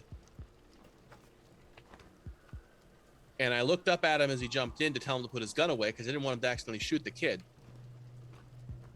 And then the kid wasn't there. Okay. But Okay. like, okay, but Gray was there still, right? But the kid was Green. gone, but I had the boat in my hand, right? Mr. Green, do you mind taking a seat right there? And I'll point to the table. I think maybe you got like something wrong with your head a little bit. Maybe you also No, I I'm don't know, not got a gonna stray take. I'm bullet not you gonna don't take a know? seat. Thank you. If my legs get tired, I'll let you know I'm an adult. I can take care of myself. Okay, because you've been going on and on about this Mr. Gray, and I'm starting to get worried. Right. Exactly. I understand because now he disappeared too. Because I'm talking to him about this kid, and he's like, "There's no kid," and he starts taking notes in his little notebook, like he's always freaking doing, looking at all of us taking notes on his notebook. And so I start to question him, like, "What's the deal with the fucking notebook? Why are you always looking at us and writing shit down? Are you like spying for Mr. King? What is going on?" What did And he tell says- you? He said he's got nothing to hide. Here, you can look at the notebook. In fact, why don't you hold on to it? I wouldn't want anything bad to happen to it. And so now I'm like, okay, you can't take care of your own shit. Why are you on this job with us if you can't take care of your own shit? Right? Okay, so he Uh-huh, gave okay. you the notebook, and did you? Right. So he gave me the notebook, and I'm looking through it. I'm trying to find stuff. And I throw it down on the table. You read it. You read that shit. Just Just to cut in quickly, as this notebook kind of slides down, Mr. Black, obviously you've been looking at this boat while Mr. Green first starts getting going. You look at it, and it's a toy boat. Certainly, you didn't see Mr. Green with it before. There are some kind of like pegs, which could be implied to be, passengers of the boat. But that's really just about it. Are the pegs colored? Not to Mr. Black. Okay. It doesn't look so. Okay, so they're just plain wood. It appears so, yeah. Okay. To Mr. Black, at least. No, I get you. It's a boat. To you, It's a definitely toy not. No, I know what it looks like to me. I get it. Yeah. I want to turn to Mr. Black and Mr. Beige and just kind of point at Mr. Green. Okay, has gone too fucking long. Is this some kind of joke? Is this some sort of test? Because I don't understand what the fuck is going on. Who, Mr. Gray? Is this some kind of code word that I wasn't informed on? I mean, Mr. Beige, you're the veteran of the industry. Is this some kind of game you old timers he's not play? that much fucking older than me. Stop it, Jesus. Is this some game you play with the greenhorns in the? Yeah. We've all got ways of dealing with the things that we have to do. For some people, that's... What the hell are you all talking about? What the hell are you talking about, Mr. Green?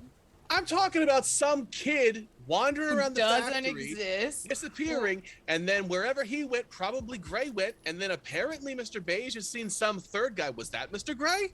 Oh my god, there is no fucking Mr. Gray. I don't know who the fuck you've been talking about. All fucking day I've been hearing Mr. Gray, Mr. Gray, Mr. Gray.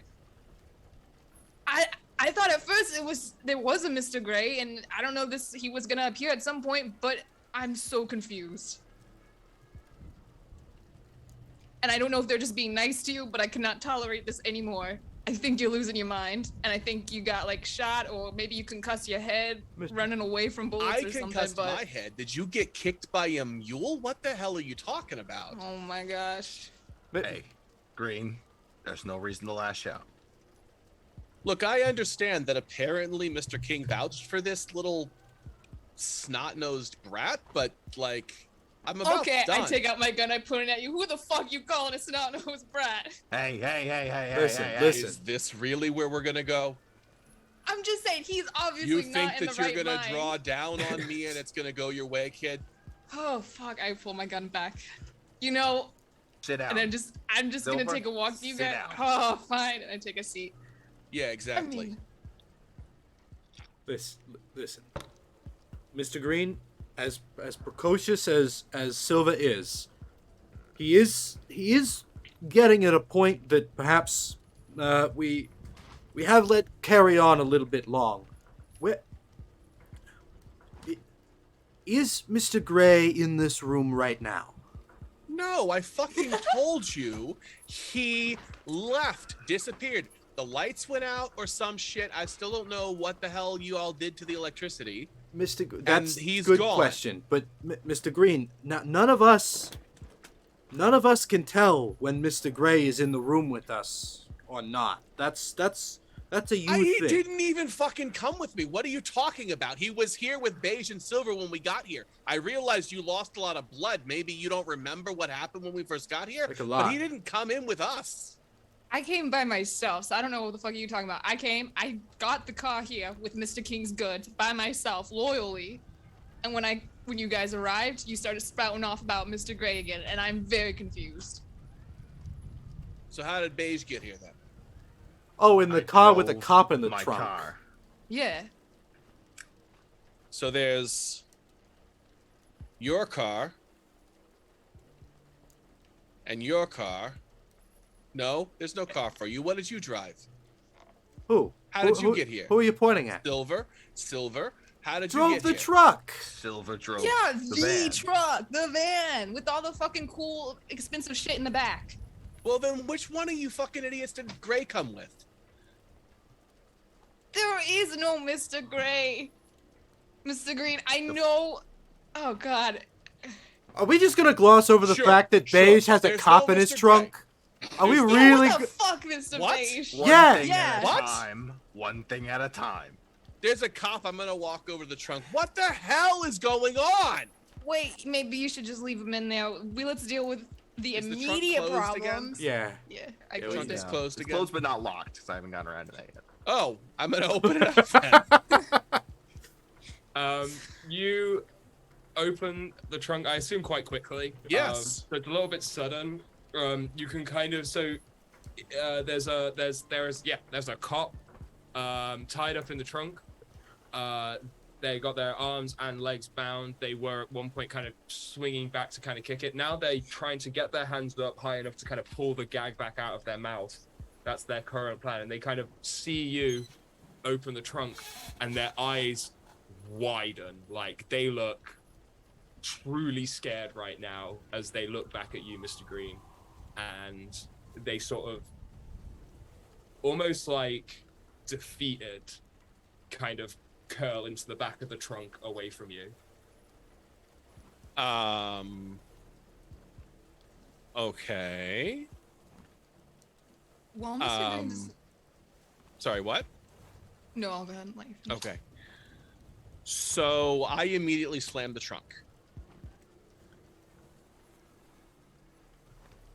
What the actual fuck? I want to turn to Mr. Beige and Mr. Black while he was walking around before you shot that out and just be like, I'm kind of worried about him, guys. Like, the children disappearing. Mr. Gray, I mean, there's no fucking Mr. Gray.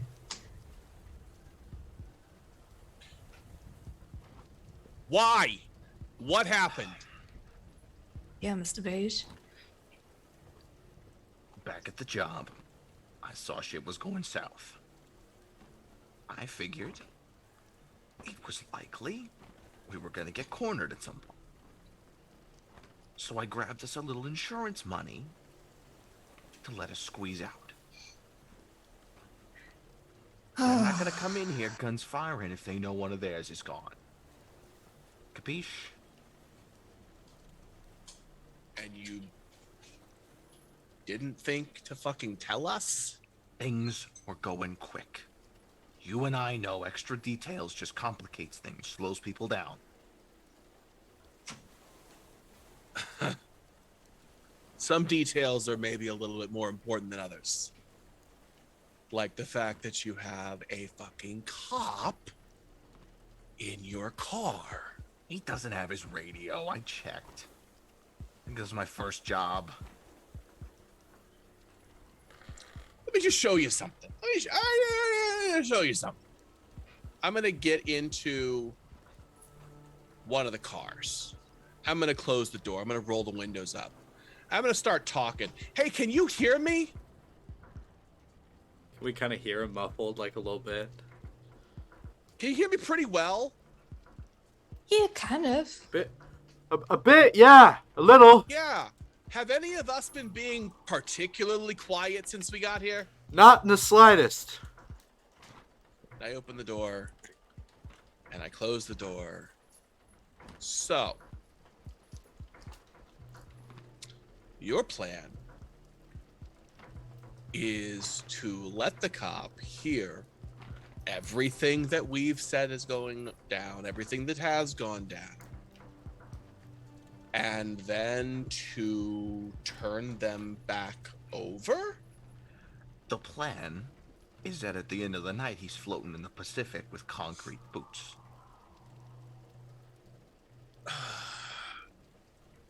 He's alive now because we can negotiate while he's alive.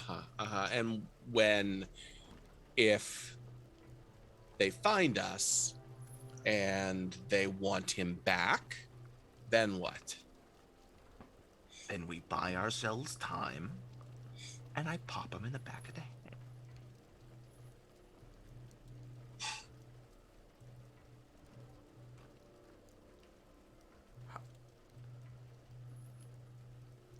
I'm actually with Mr. Beige on this one. A little insurance policy could go fine, and like, frankly, he's seen the three Changing The plan is how shit goes sideways. It went sideways already. It started sideways. Now we're Yeah. just backwards. No, I don't think it started sideways. I think somebody flipped it on its side, and maybe that person also brought a cop to spy on us. Or maybe Mr. Gray flipped it on us. Maybe he did, with the help of Mr. Beige. No, that's not... You're Mr. Gray. It's a very good point. And now Gray has gone off to probably tell the cops where we are now. Okay, listen. And Mr. Black's going to grab the book that Mr. Green's been writing in and just open it up. Read it. Start reading, skimming through the pages. You're muted. You're muted. Ben. The scrawls of a madman reach you as you open the pages. Just scrawling, handwritten, the occasional notes. Some pages just say, help me, help me, help me, just in more and more desperate writing. It is illegible, unreadable. If Mr. Green has been making notes in this, Mr. Green doesn't know how to write. Like, there is nothing legible, or the odd word that isn't worth entertaining, isn't useful to you.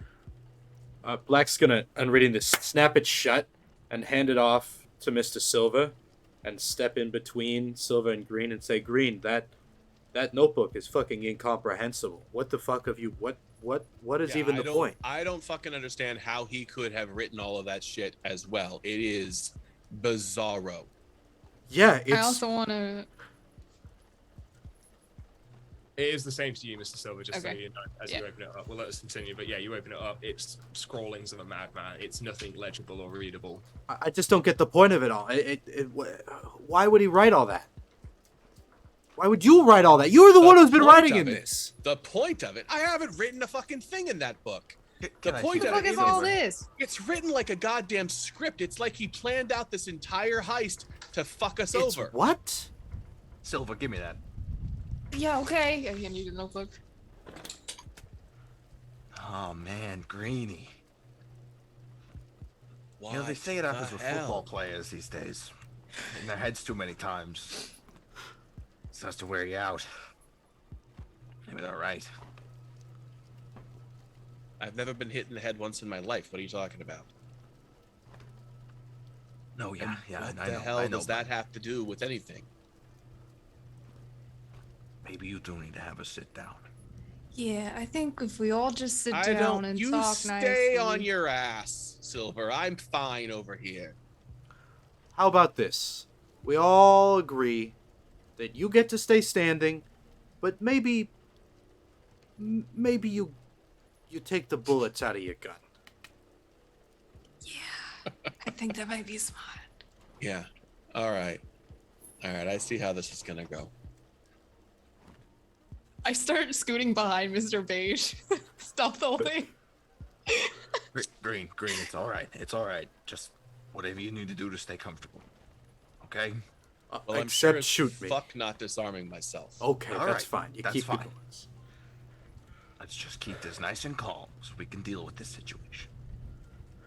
What Hey Silva, what time Did is you it? just fall out of a chair? What? Just... I'm gonna say guess something I said to you probably- like weeks just- ago, Joel. We just hear. You ever try and sneak up on someone you're actively having a conversation with? It's like sleight of hand, where like if you take small steps towards them, you kind of lean away, so you look like you're at the same distance. Noted. Doing like Oh. misdirection and forced perspective to be Exactly. like, oh, This is Groundhog Day. That's the real reveal. We're in episode 2. You're sneaking up on that guy in the hospital again. Like, you're going layers deep. Just don't mind Nolan, me. what? Yeah. Anyways, Just for my record, as this all starts to. Where is the notebook right now? beige? Mr. Beige. Mr. Beige has it. Okay. And does anyone currently have their guns out? No. I have mine positioned, like my hand positioned over my gun because I don't like what's being said and I'm nervous. No. No. Okay. All right. Let's take a breath. Good idea. You all seem to think that I'm seeing things that aren't there. And yet, apparently Beige also saw someone who's not there. It's a good point. This There's- is true. Yeah. There's no such thing as like group neuroses or whatever. This doesn't. Some would actually say that neuroses can be Shut the fuck up. shared by mass hysteria and whatnot. I have an I want a education drink. out of 85. I I want- know this stuff. I want I a drink. actually do too. Does anybody? Yeah, also same. Does anybody want a drink?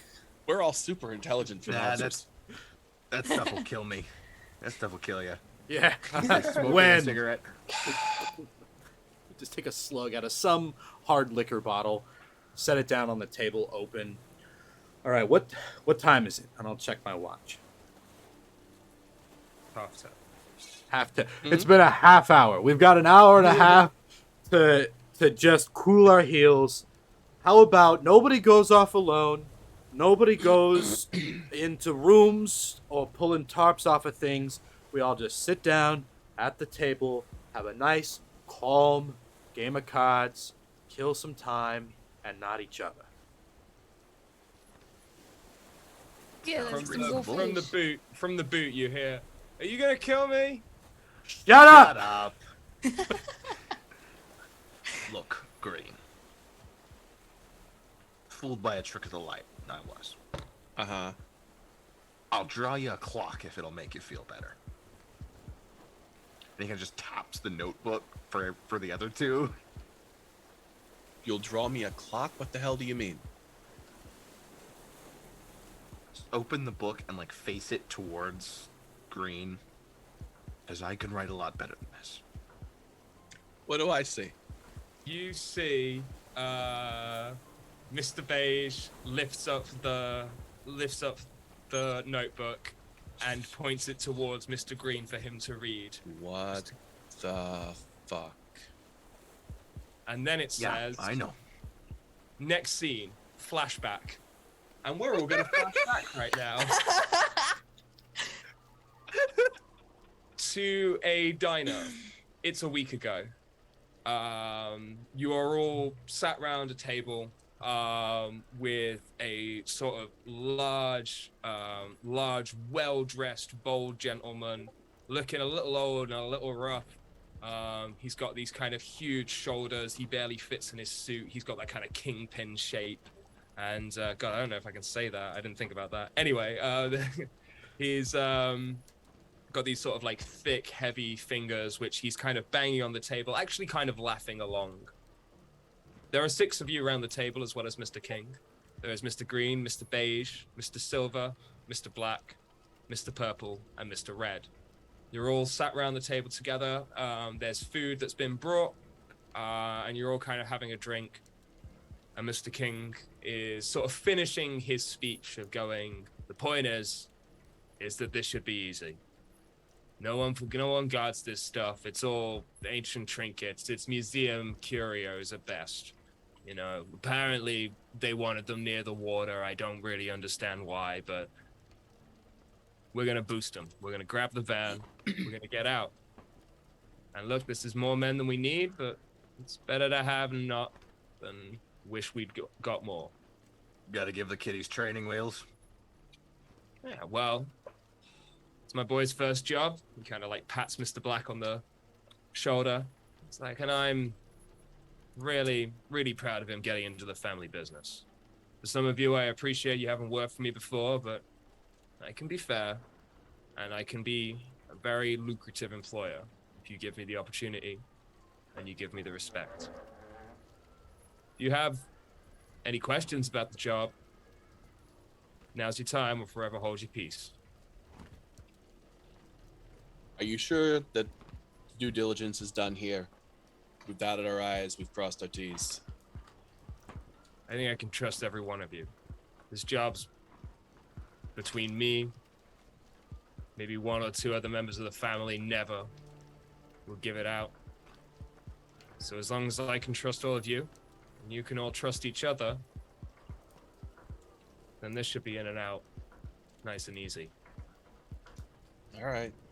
What's our extraction? Once we've got this You get Once we down got to our treasure. you get down to a disused warehouse I've got hidden in one of my assets. It's overrun by the docks, and we'll send a boatman to come and get you in the van, sail you across the bay. There's actually a nice view of a lighthouse there.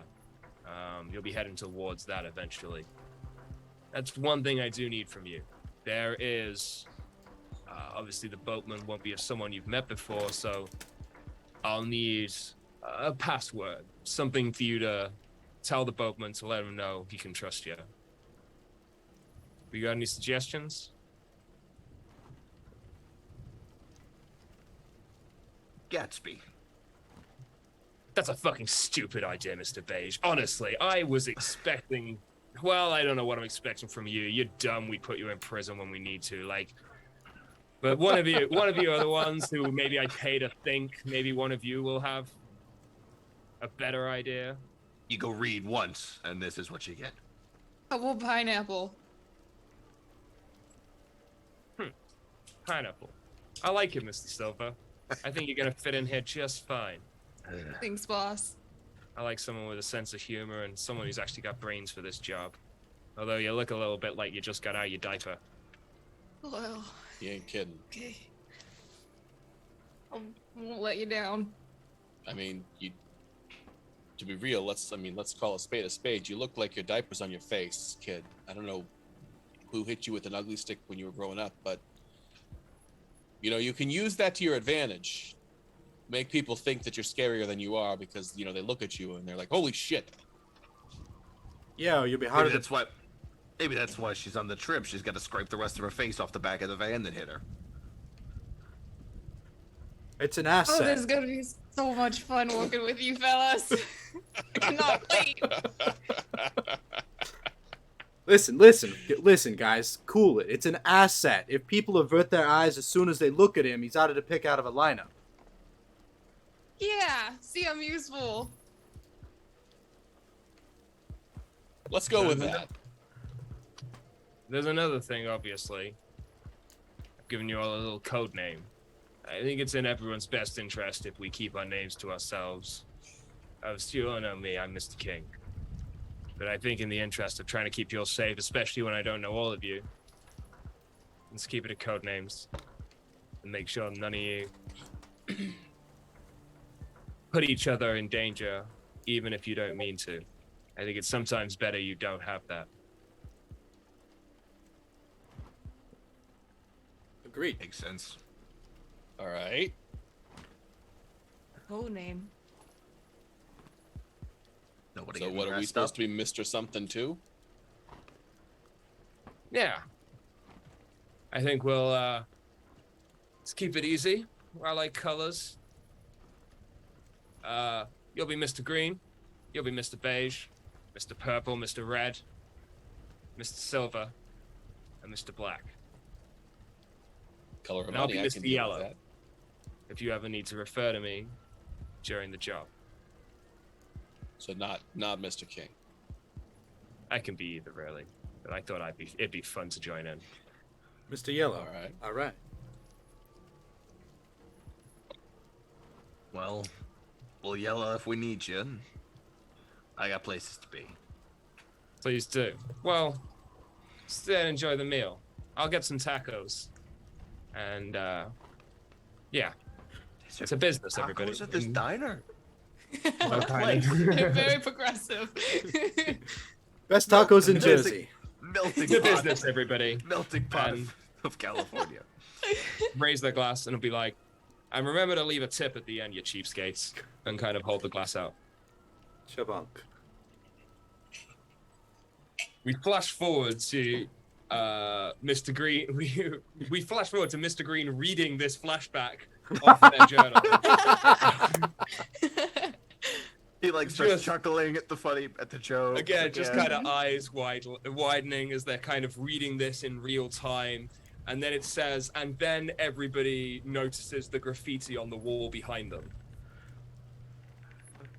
Okay. Mr. Green is gonna stop for a second and just wait to see if anything happens. Did I hear a noise earlier in the soundscape? Like a purposeful, meaningful noise? Like Yes, what I think kind that's of a called noise? music. Like a thud? A sound effect. Okay. Right, No, but like, there's what did general you hear? thuds. There's Okay. general thuds and heartbeat. There's Okay. nothing deliberate that would have come up. Right. But there is still, you still very much are hearing the occasional siren. You're not out of danger yet until this boatman comes. Well, of course, And it's Sirenscape. The warehouse is like making old shifting building sounds too. So does anybody? Do we does see the anybody? graffiti? Were you So reading that out you- loud? I'm not fucking You're- looking at the graffiti. I want to make sure that they Right, look right. at the graffiti. Was Mr. Yeah, Green reading out loud? Or just to himself? Yes. Oh, Yes. okay. Oh, then yeah, Mr. Black will look Oh, around yeah. wildly. What graffiti? Oh, shit. And as Mr. Green kind of looks up at you, like kind of finishing their sentence, you all turn around, and written on the wall behind you, scrawled almost desperately, it says, "A cop sleeps inside each one of us. We must kill them." Is there graffiti on the wall? Yeah. Yeah, is there there is. fucking graffiti on the wall? Yeah, and I don't like it Yeah. at Is all. this some fucking joke from What? you, Mr. Green? What Again? does it Like, say? Hold on. Does the journal tell you what it says too? Does it match? Green, this doesn't fucking say anything. This is scribbles, gibberish. This is I gibberish. just read it to you. You said a sentence. You were looking at the graffiti behind us. You're standing on the other side. You can see it behind our backs. The lights have been out. For all we know, you scrawled Give it me, on there. give me, while give you... me, give me the book. while you were Give me the gone. book. Give me the book. There you go. I'm gonna flip back a few pages. Is the whole story up until now, including things that I wasn't there to witness, in this book, as far as I can tell? Yes. Yeah. I am going to read the excerpt about Mr. Beige going back into the room out loud. What, when they kicked the door in? Yes. Yeah. So you read that Mr. Beige leans in and can almost hear talking through the door of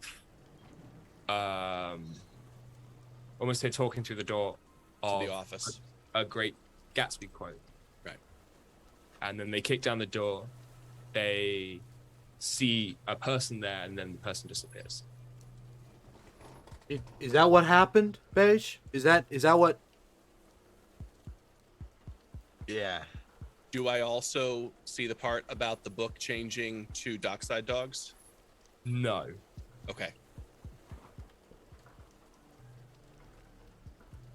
But I will now say, and this is to be said to players as well as the characters, but like when you read this graffiti, you now know deep down your heart you are now sure one of you is a cop.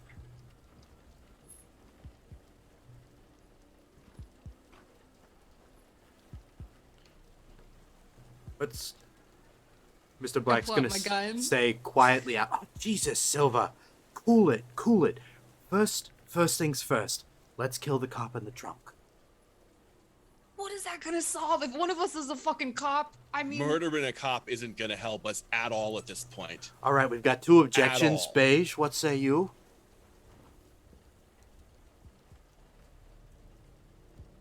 I think they're right. We don't need to get in any deeper of this. And we absolutely have to. Okay, then I'm outvoted. Then we don't kill the cop. Thought I'd float the idea. Well, anyway. Yeah, okay. Can we get back to the journal? Yeah. Because I just read to you what happened in that room, didn't I? That's real fucking weird, man. That's real weird. I don't get that at all. How would I know if it wasn't written here?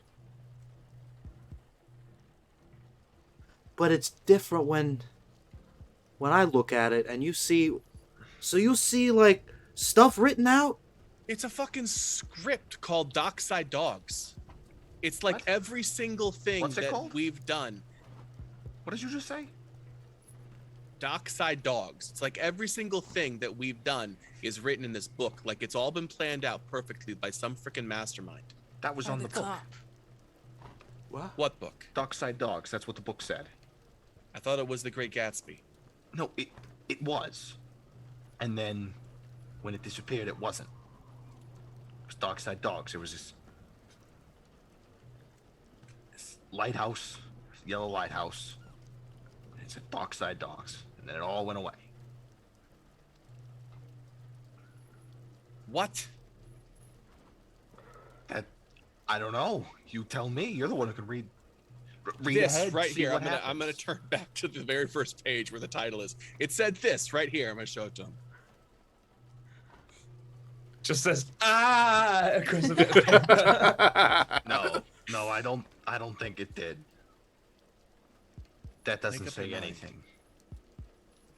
All right, whatever. Green, Clearly it whatever it says is you're something. seeing, Clearly we it can't says see it. something. Clearly it says something. Yeah, the screaming of a madman.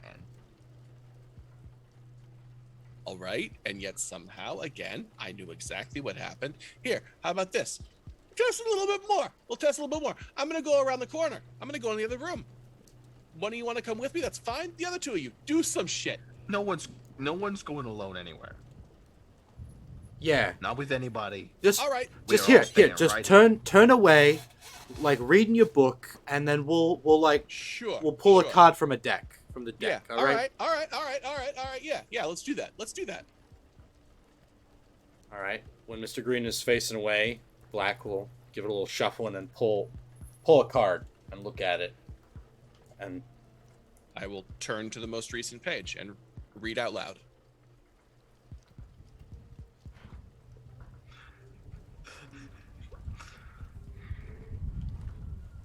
You read out the card that Mr. Black is holding. holy shit, he got. All right, one more. All right, next one. Is it? Can I see it writing like as things are happening? Yes. So like, I'm gonna like parrot his words back to him the second after he says them. Mm-hmm. Okay. And he gets the second card too. Well, that's a useful book. It's a fucking terrifying book. What are you talking about? Think about it. All you gotta do is, what? Okay, no, you can't read ahead, so less useful than I thought, actually. But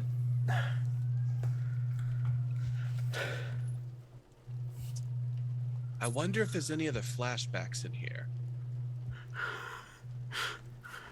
Green, you said it's like a script, right? Yeah. Who does it say the cast is? Good question. Is there a cast list?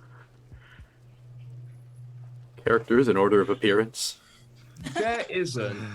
Okay. But Okay. could Okay. there is just a. There is not a cast list. Sorry, you're right. There is not a cast list as in like the cast. There are like I guess it is a cast list, but there are the characters written at the This is a start. character list. Okay. There's a character list, Okay. and it does involve Mr. Red, Mr. Green, Mr. Beige, Mr. Purple, Mr. Silver, Mr. Black, Mr. Yellow. Hey, Mr. Green, is Mr. Gray on that list? No, because he wrote the fucking book. Yeah, Or but he's writing the book. how is he? But you're watching it. This one's still not spinning up. Green. There is no Mr. Black. Gray. No, I'm real. I'm not sure about that. We'll get back Hey. to that. All right. He was never here. Some shit is going down. There's some scary ass kid in a rotted out hull of a boat with this little toy that I swear to God looks like it has little versions of us on it. What? Nah, the little peg people. They're just little people. No, look Yeah, I at know them. you think Look, I'm look ugly, at them but I closely. mean, come on. They're color coded. This one clearly has that weird ass scar on its face that Mr. Beige has. If I examine the boat more closely, do I see that like, oh yeah, on second glance it does have a scar? Like, no good. No. I'm not buying what you're selling, Green. But you know what? Let's go look at this boat.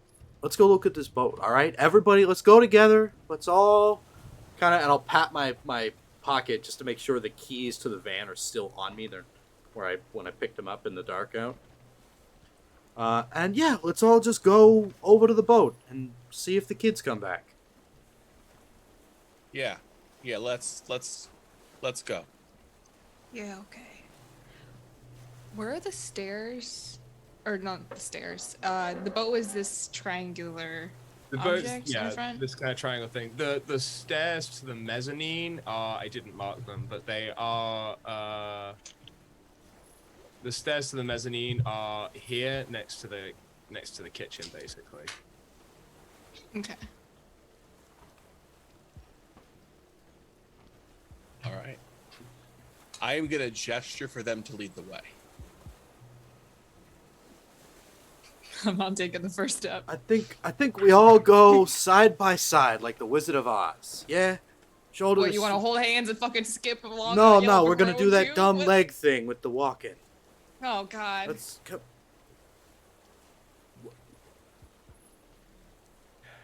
Fine. I'll lead.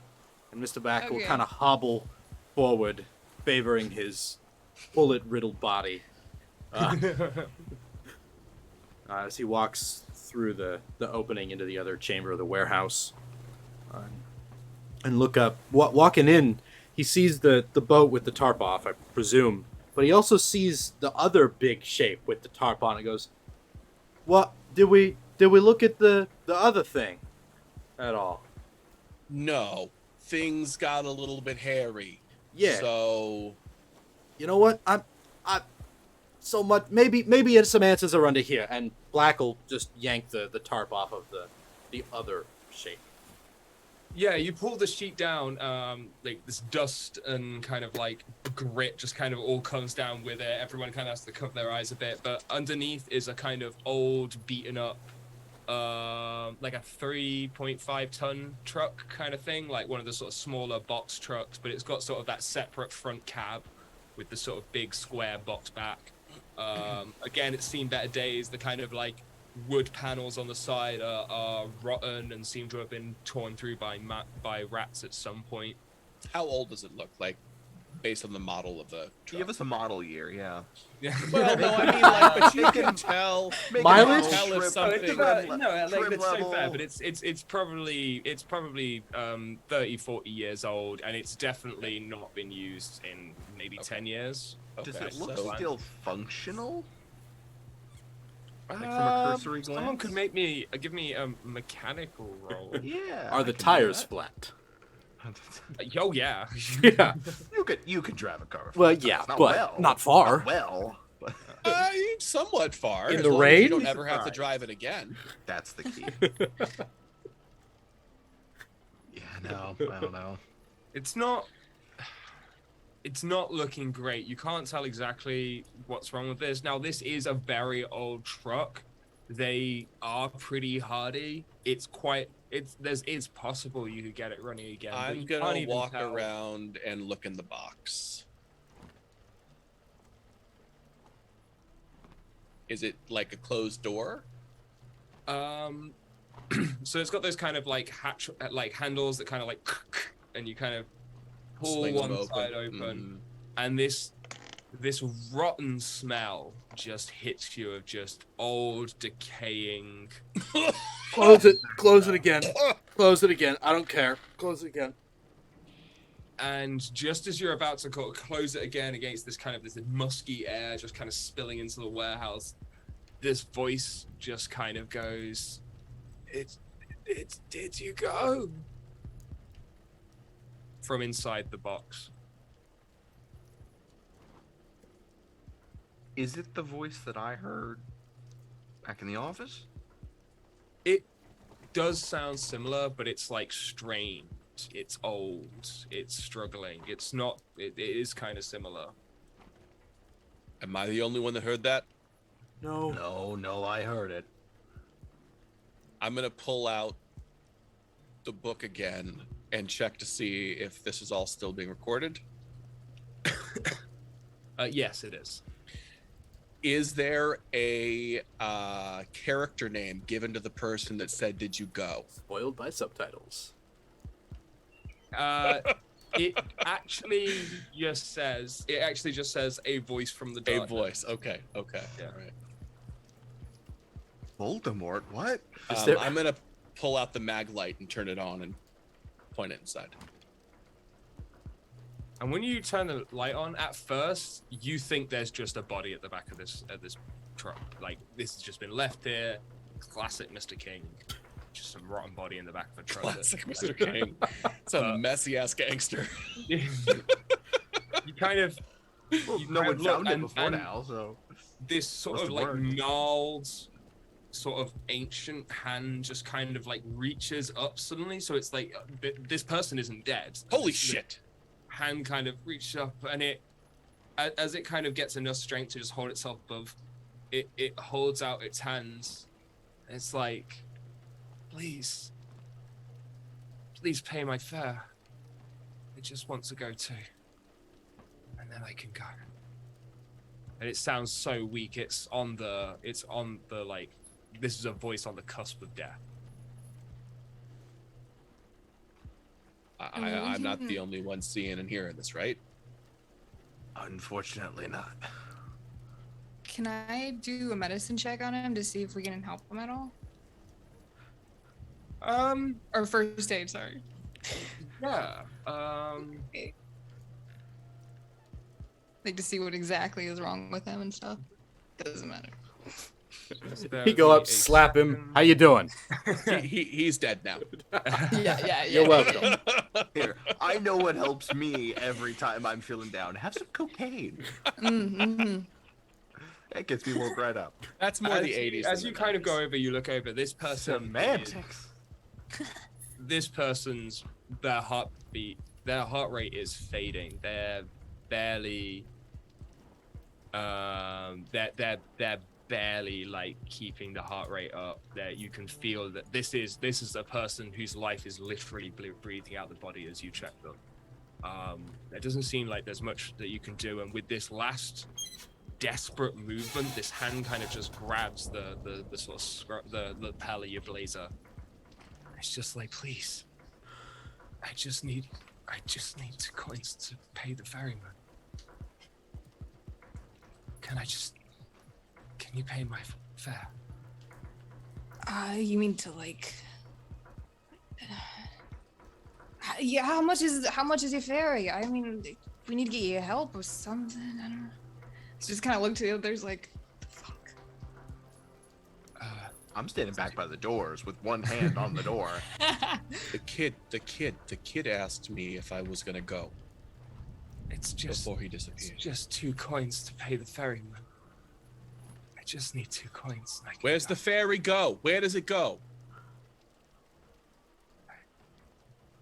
The other side? And they're like really beginning to fade out. Please, I just need the coins. Okay. Who am I? Diamond's wish. And can You got I a couple pull of out like quarters? like a nickel, penny, or whatever small change I have, and I'm gonna just like put it in his hand, like take his hand off my blazer and just put the coins in his hand. On my eyes. Oh, On my eyes. And geez, they'll this like is some. they'll kind of see that you have the coins and almost like relax a little bit. They're just, their last words are just, on my eyes, please. And they'll kind of like really start to become like barely alive at that point. They fall back, they lie down. You can see those last kind of breaths starting to come out. Yeah, knowing that I can't help him, I'm just gonna put the coins on his eye so at least he can pass peacefully. That's what he really wants. There's a moment where they appear to kind of stop.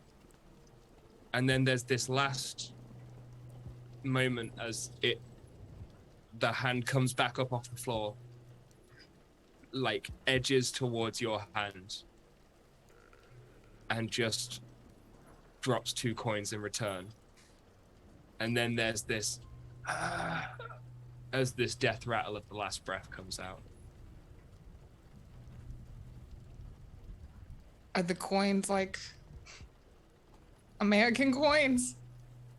No, they Okay. are French. They are 20 franc coins known as angels, dating 1985.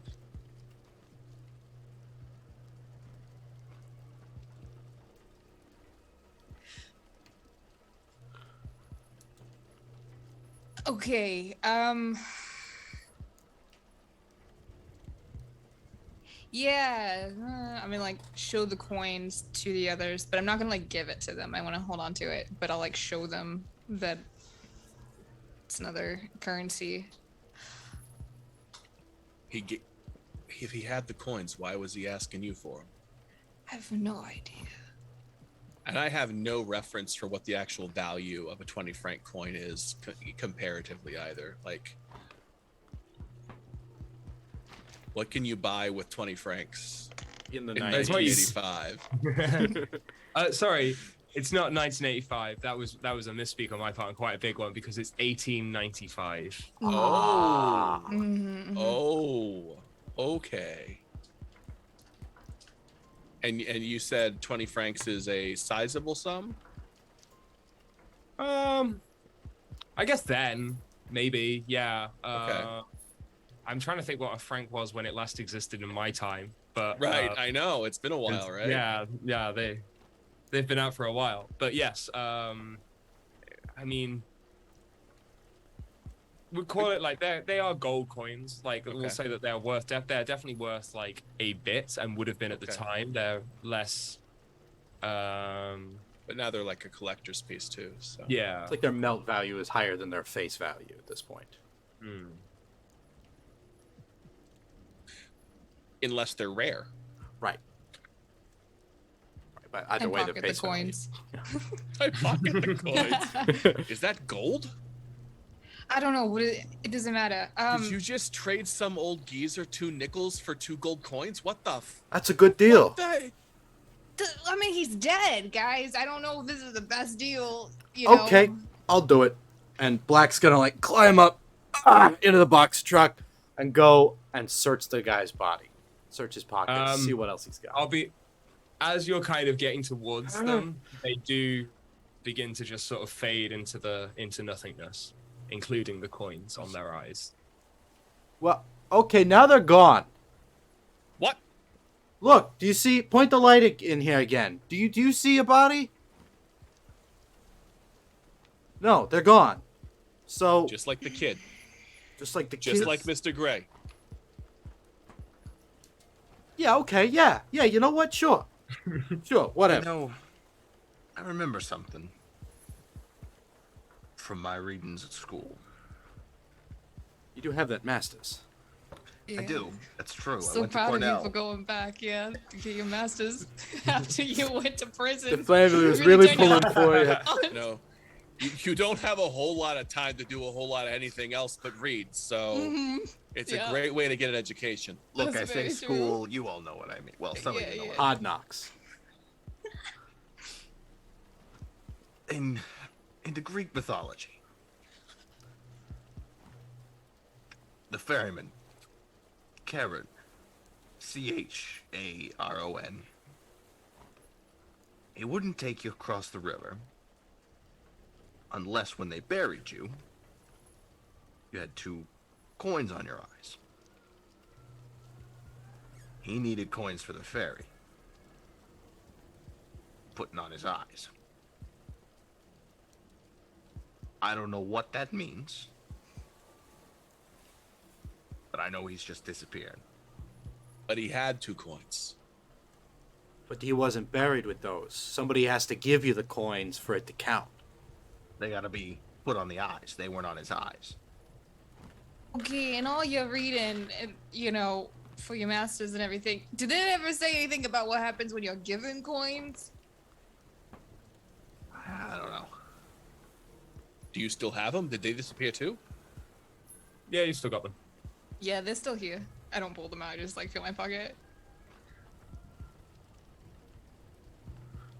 And I don't want to alarm you all, but that noise just then sounded awfully like the sound of a car boot opening. Ah, hell. Shit, I'm running. Yeah, I'll run too. Climbing and following at whatever speed I can manage. As you all kind of pace back into the other room, bound and desperate cop just has thrown themselves out the trunk and is now kind of half rolling, half sort of dragging themselves, just trying to get to the bay door. Look, buddy. Walk up and like put a boot on his head. We're trying to make this easy for you. He just sit screams still. as you put the boot on the back of his neck, kind of holding him down. He just screams, "Please, Robert!" I'm gonna sort of run up as well because Yeah, I was so do heading I. toward him too, and get down real close and put my gun next to the cop's head and said, "Look, I don't want us to have to kill you. I still think there's a way for us to get out of this without having to kill a cop, because I don't want that giving me even more time in the clink if they catch me. But you got to play this smart and shut up." Do I know this guy? Yeah, can I lean in and like really mug him? Just like take in his face through the bruising and the beating that Beige gave him. No, you don't recognize Okay. him. I'm gonna bend over.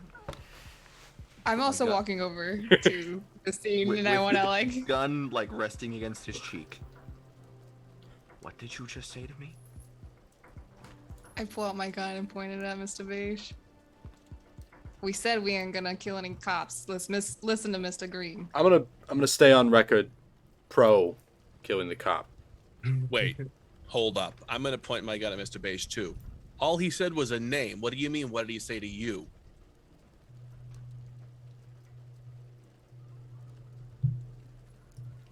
What did you just say to me? Put the gun down, Mr. Beige. Back up, officer. Maybe we'll need to put some coins on your eyes soon. Did he say anything? Does the cop say anything? He appears to be like kind of eyes closed. He's not actually looking at you.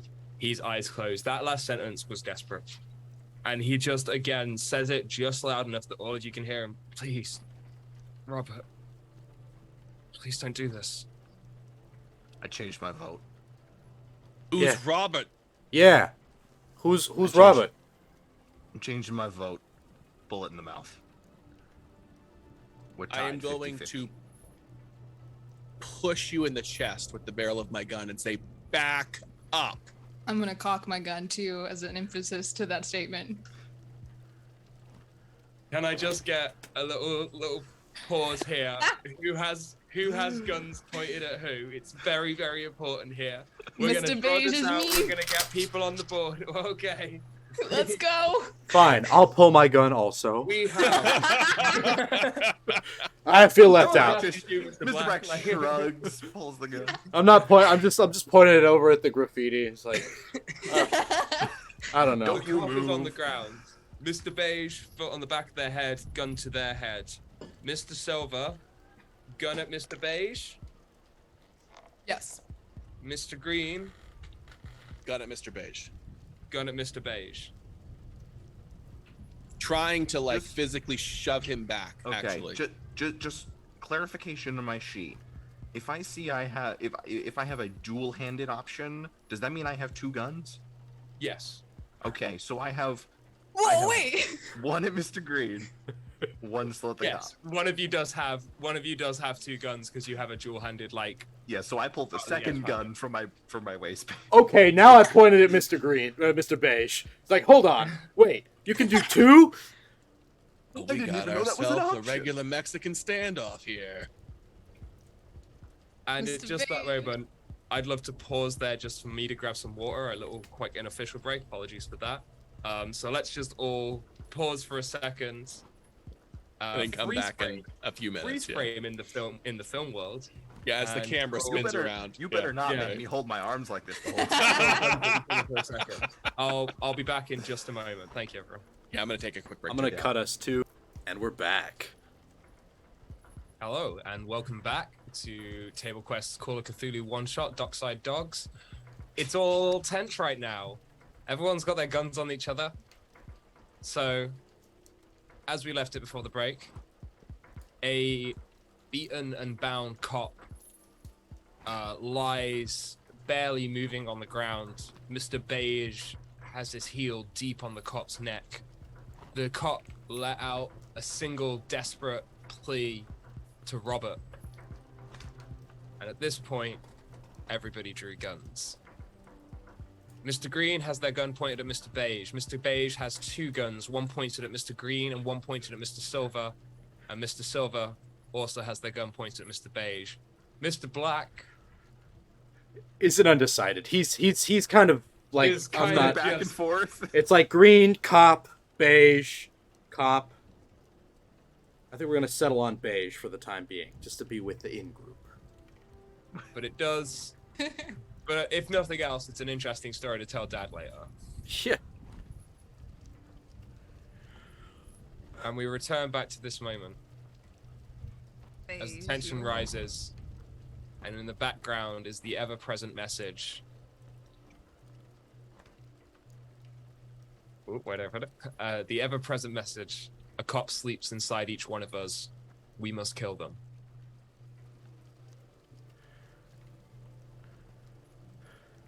Back up. Yeah, let's just talk about this. You're clearly out-armed and outnumbered. I'm doing the math. It's not that bad. Yeah. Actually, wait a minute. I'm. No. And I'm gonna point gun at Mr. Green. No, I'm with beige on this. We need to kill that cop.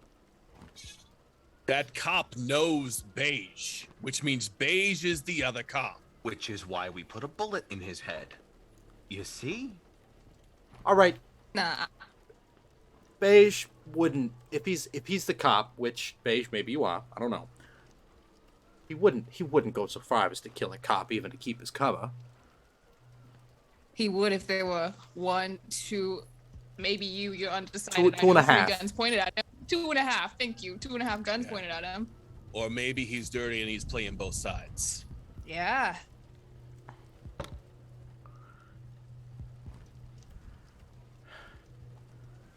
Beige, I got one question to ask you that is really going to determine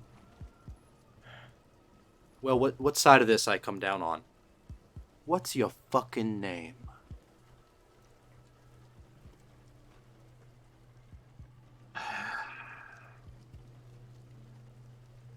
Robert Meldrum.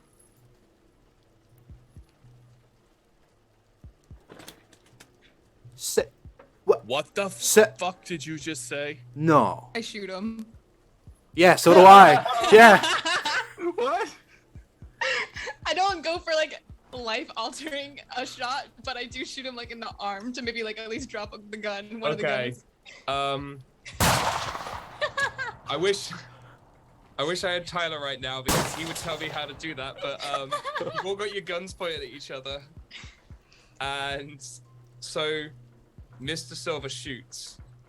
Now, because you're all kind of, I assume, on Are you edge. looking for like an order of combat situation? Yeah. I think it's the highest dex. It is. Yeah, dex Highest order. Dex moves first. No yeah. rolls or anything. Unless Okay. there's some like surprise situation Which- going on, which Yeah, I I would be the would- surprise. Yeah, I would sort of count that as being Yeah. the shock. I think everyone was expecting a few more sentences. But that misses, correct? Yeah, and I can't spend luck on that, right? Not in combat. Damn it! Okay, yeah, that is it. Okay. So, Now we go to dexterity, right? Yeah. who's next in Dex? well, let's see here. 75? If you go into your combat 85. section, it actually tells you your score right there as well. Oh, and there's a turn tracker if you click on it. So if you want to have something easier for you to look at, if you click on the There's an initiative roller in the combat section. Oh, but I don't think it. Oh, we have to have we need our tokens Okay. now, but that's fine. I can at Okay. least see them all. So Yeah. we know Fair Mr. enough. Silver's the quickest. Okay, so I can shoot off another bullet. Okay. Mr. Beige, can I just get yours quickly? It's in there. It's above Above my roll. the dex check. It's above 75. Dex check 75. Yeah, okay. So it is Mr. Beige is second to react. Right. Does Silver get a second The shot? silver gets to Yeah, go because again, I right? got a 'Cause that was a surprise surprise, attack, and and then now we're we in- go okay. to Then we're in combat order, tracker. yeah. So here's my Well- second shot, and it doesn't fucking matter. Same.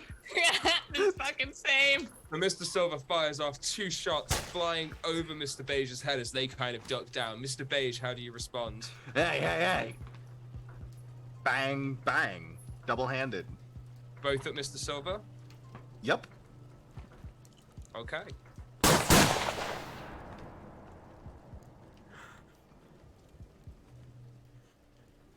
You shouldn't have got greedy.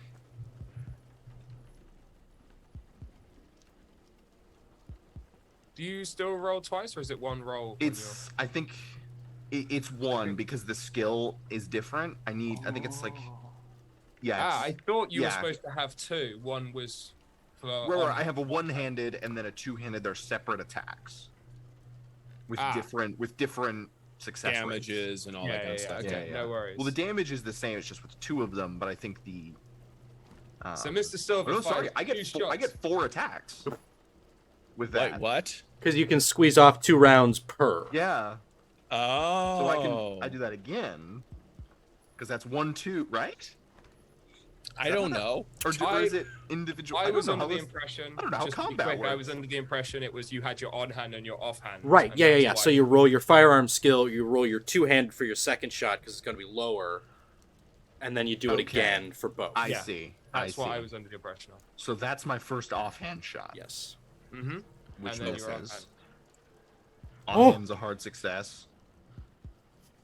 Second on Silver hand. fires 2 shots. Second on hand's a miss. Second offhand's a miss. Mr. Silver fires 2 shots over Mr. Beige as they kind of duck down, pressing even harder on the cock. They turn around, fire off 4 shots. One of them hitting Mr. Silver pretty hard. 7 points of damage. That's over half damage, I believe, Yeah, it is. which I think requires a con roll. Yeah. Here you go. Success. Whew. Get the kid. So you take Shut this, her up. it clips you hard in the shoulder. It knocks you off balance and into the table. For I believe it's 7 points of damage. Yep. And yeah, you kind of fall into the table, but are just about able to steady yourself a bit. Mr. Green, Yep. how do you respond to this kind of moment as 6 shots are now pointed at fired Do I off? get to move at all during my turn? Yes, Is that I an- believe so. Okay, so I would like to, if the cop is like just in front of my car, or just on the side of the bay doors, so I guess. Yeah, where are we at this point? I'd say we're sort of It's- here next to the other car. Okay. Okay, so I'd like to get cover from Silver. Mm-hmm. So hopping around the back of my car, gun's still out. Sure. And Mr. Green, how are you kind of responding to this? I am going to fire at Mr. Gray's sort of car to try to keep him pinned down because I know I don't have a clear shot at him, but I'm going to basically lay down a little bit of cover fire as I grab the cop and try to like pull him out of the line of fire so he doesn't accidentally get taken down. Sure. Okay. Yeah. Could you still give me a firearm skill to just kind Sure, of absolutely. maybe sort of affect what Mr. Beige is able to do while this is all Absolutely. going on? Absolutely.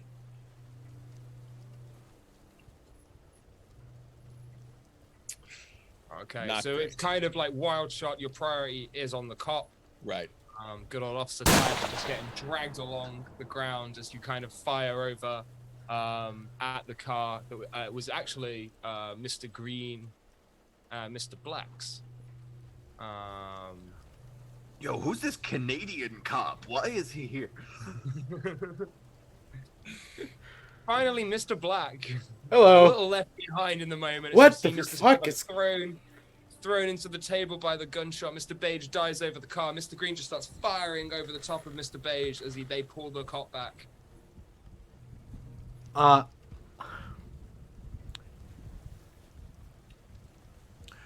I want to check the time real quick. Just let me pull out my pocket watch. What? Not my wristwatch. It's this brand new Yeah. invention. It's the 90s. We got digital watches. Timex. We still think Oh yeah. like 100%. You got a digital Casio right there, buddy. yeah. It beeps on the hour. Little what do you call it? Indiglo? Calculator. No, little calculator on it. Yeah. Yeah. Yeah. Is it like 11 o'clock? It is 11. It's Yeah, 10:35. it is about 11. Yeah. All right. Well, shit. Right. I'm going to go to the back of the armored truck. Mm-hmm. So just to clarify, is that this way or this way? Just because I think Mr. Beige is currently hidden around here. Yeah, maybe we should put tokens on Let's the throw map some just to make tokens it out. clear Let's where we are. Yeah. Is that how this goes? No, that is not how this goes. Hey, that looks like me. Oops, I drew a box. And I don't think it does. Wait, no, that looks like me. So Mr. Silver is actually here against Again, the table. no, I don't It's think kind of so. being blown back. Okay. Mr. Green I is see what dragging, you're I saying assume, now. the cop towards the bay doors, kind of thing. Yeah. Trying to get back behind that vehicle, but yeah. Do you need dragging out Beige? Do you want me to do that for you there? Just Could you also drag out a Mr. Black for me, pretty please? yeah, sure. I think you're about here-ish. Yeah. Okay. Based Yeah. on your hand movements during all of that, I assumed you were kind of Like. the other way.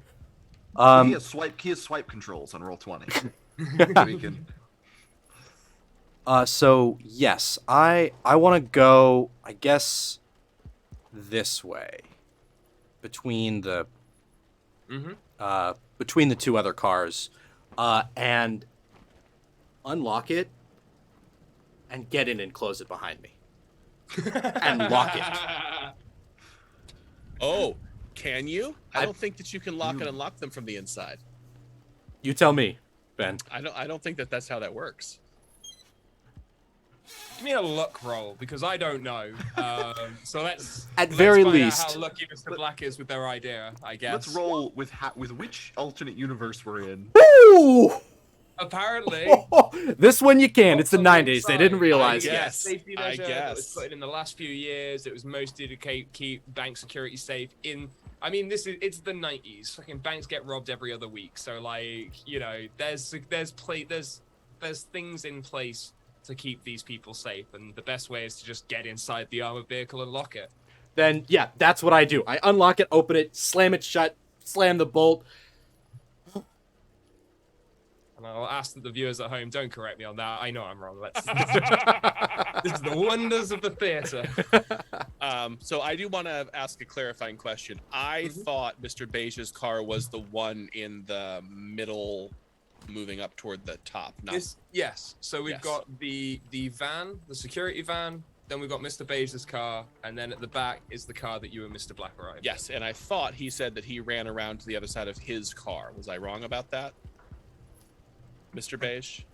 I think I said that originally, and then just based on where I figured the cop was. But if he was closer to the doors, then I would have gone just whichever Okay. car was closest. Yeah, it was more Okay. about which, like, how Yeah, they. so if he was closer to the Okay, Yeah, so if that's he's fine. closer to the I door- would not have been dragging the cop toward him though, so I would have been moving in toward the the other direction. northern car.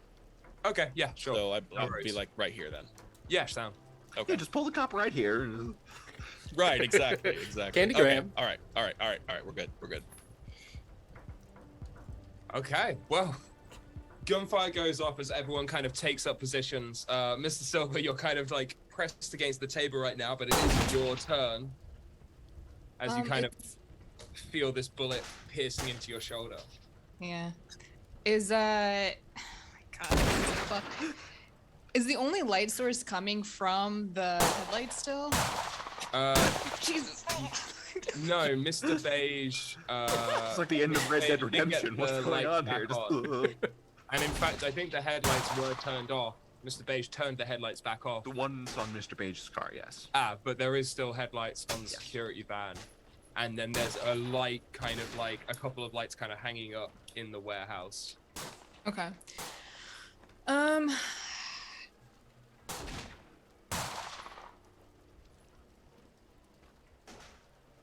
I want to yell out to Mr. Beige, like,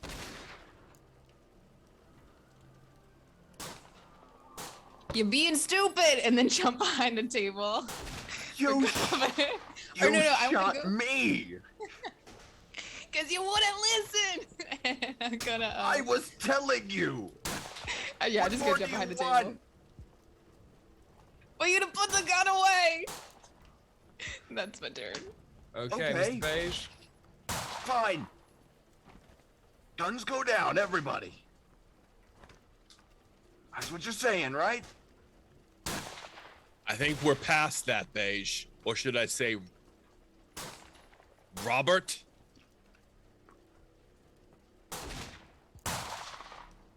Well, tell that to your kid.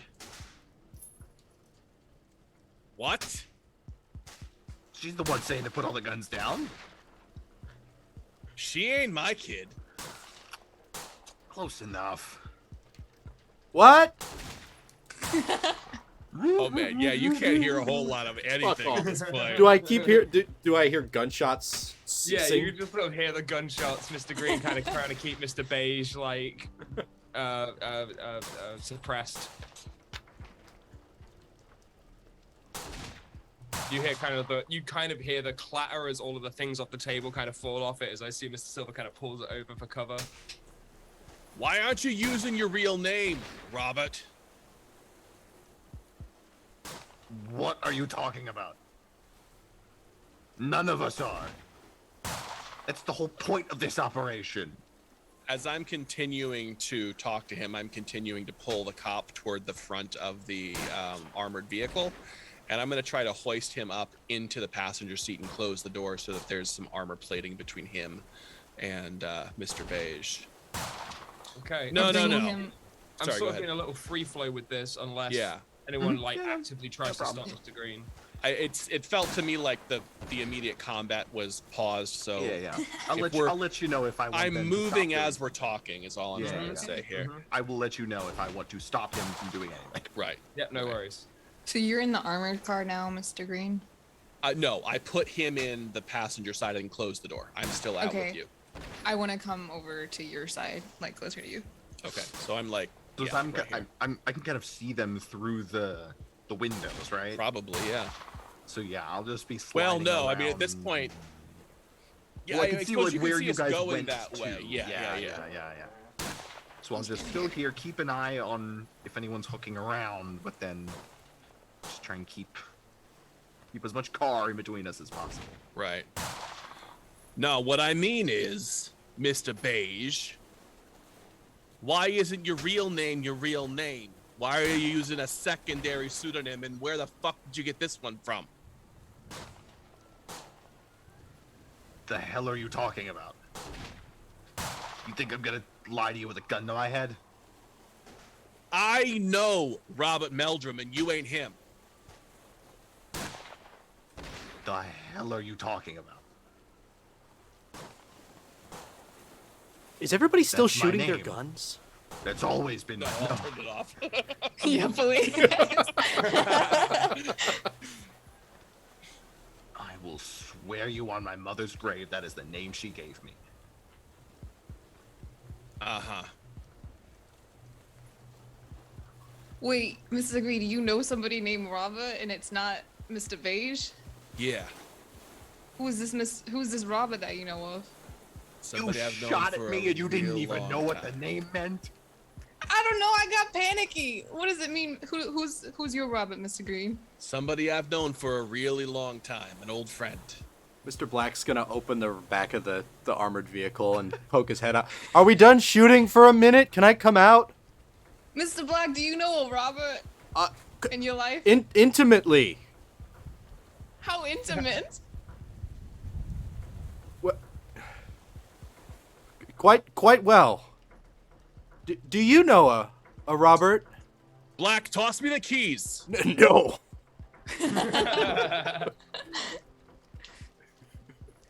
That's right. Don't Yeah. listen to him, Black.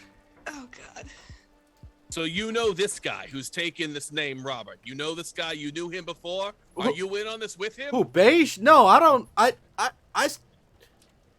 Okay. Fuck it. My name's Robert. That's why I wanted to know. Cause like he acted all weird when the cops said it, and I was like, wait a minute, he's not talking to me. Yeah, but Robert's a common name. I'm not just talking about first names here. He's taken some other person's name. Yeah. I'm moving around to the driver's side. Okay, so everybody gonna, like, here is either named Robert or if I- knows a Robert. If I'm I gonna see him flag swinging Silver. around, Mhm.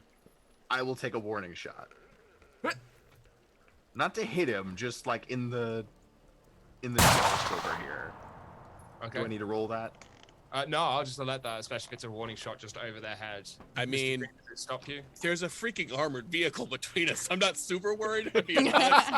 Right. But if you're But- swinging around to the Yeah, driver's yeah, side, fair. just keep that lane empty. Bud. Yeah, so at the front of the vehicle, so when I am here, Yeah. I'm gonna like motion for Silver to start moving and try to flank him from the other side. So what do you mean you thought that it was you? I'm not just talking about the name Robert. The guy called himself Robert Meldrum.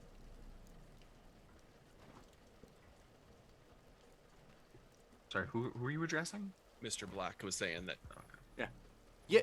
Yeah. No, I wasn't using the. I don't know what. How did you know that name, Beige? How did you know that name? It's my name.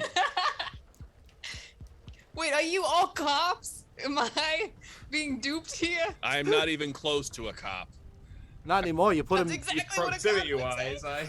Are you going at all, Silver? Are you Yeah, doing what yeah. I'm suggesting? Okay. You all told right. you want? Am I here? Can you look at the map? This is where I was. This is where I'm going. Is that what you were trying to? Yeah, and then okay. keep going. Like Okay. try to flank him is what I'm going Yeah, for. yeah. Yeah. I'm, Okay. I'm all right. trying. I'm Well, trying. All right. Yeah, while this is going on then, could I get, I mean, this is a little loose. I assume we all Yeah. kind of know what's going Yeah. on, Yeah, but can I get yeah. a stealth roll then from Mr. Green and Mr. Silver Absolutely. against a spot hidden of Mr. Beige, sort of trying to keep everyone at a distance? Absolutely.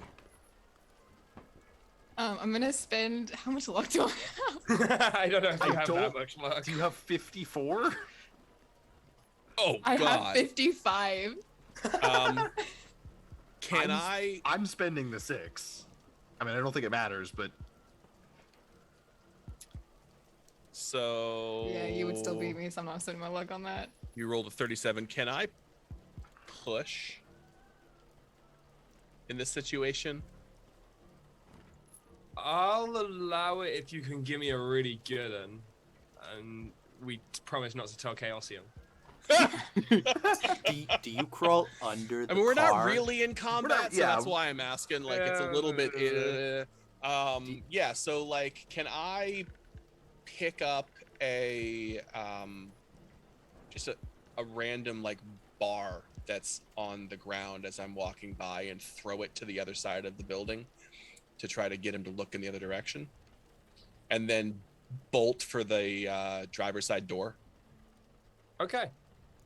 Yeah, let's see Okay. how that works. You abandoning me out here? yeah, he's just Is that gonna. what's happening? Oh no, I know what We'll he's flank, doing. we'll flank, Oh, and no. then dives into cover. What am I rolling again? Stealth. I know what he wants to do. This is really bad. What does he want to do? Okay. It's not a critical fail, so it doesn't take out Mr. Silver, which is what I was dreaming of. But you kind of throw this bar, and it kind of just clatters. Like, Mr. Beige sees it. Like, he sees the bar kind of falling and crashing, and it's just kind of like, yeah, I saw where that came from. Gun straight to that area. Okay. Like, I'm ready still to making the shoot run things for it. around. I'm still gonna make making the the break run for it? for it. Yeah. Okay. You're making the run into the door? I am trying to run to the driver's side door of the van and get in. Of the armored truck. I will, yeah, I would say as Mr. Beige has been so kind of on that, they, as Mr. Beige is so kind of on that, they will get an opportunity to kind of shoot as you go. Yep, go absolutely. Mhm.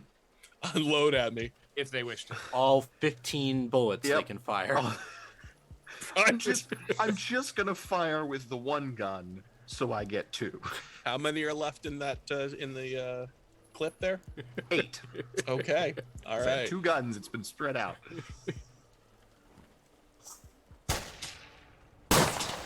Oh, a hard success, and it was a much louder shot too. Yeah, that was. Little thing hard success actually changes the damage. No, only extreme. Okay. Okay. But still, So 9 points of of damage. damage into Mr. Green. I drop. That drops me. Oh. Okay, I believe that's still a Constitution roll, right? On Mhm. whether you stay conscious or not. Yeah. They hit 0, yeah. Mm-hmm.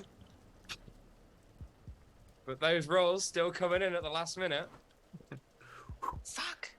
So- Okay, As you kind of go around, you can feel that click of the door. You're almost in safety, and then this bullet just hits you square in the chest. Just you feel that breath come out, and you kind of drop to the ground. You keep your eyes open, but it feels like a real struggle as you just start to realize just how much blood is filling your hands, and you in your heart of heart, you know this is it.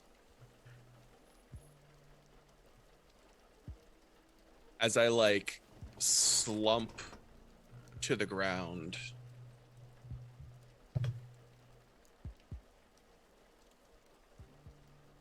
I look into the van because I assume I got the door open. I just couldn't get in. And Yeah, I say, "Take care of Mikey." And then I fall over.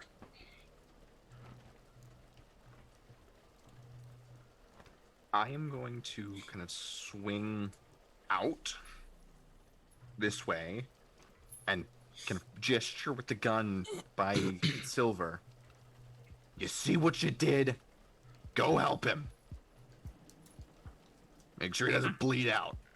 I will go help him. I go over there, take my full movement, and I get into the car and I close the door, knowing that he's a goner. Oh, so And you I don't lock try the to help me? doors. You don't try to help me? No, you're right. That's a dick move. No, finish him off. No, that is. No, you're right. Coup de I grace. wouldn't do that. Instead of getting into the car, She gosh. puts 2 coins on my eyes. Do it. Like, Do enjoy it. the trip. With the brakes on his eyes. I will try to stabilize him if I can with a first aid medicine. Hold on, which one do I have higher? First aid. I mean, either way, it's first.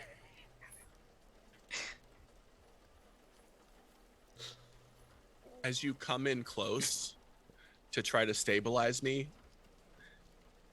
I'm gonna grab you by like your lapels and say, "I'm Bobby. It's not him. I'm Bobby."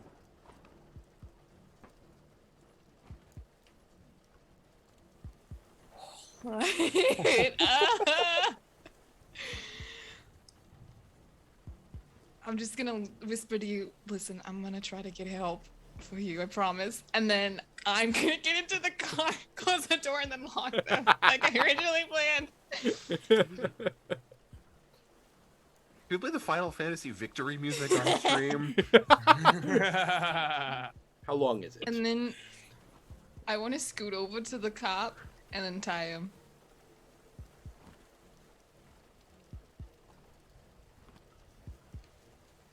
Okay.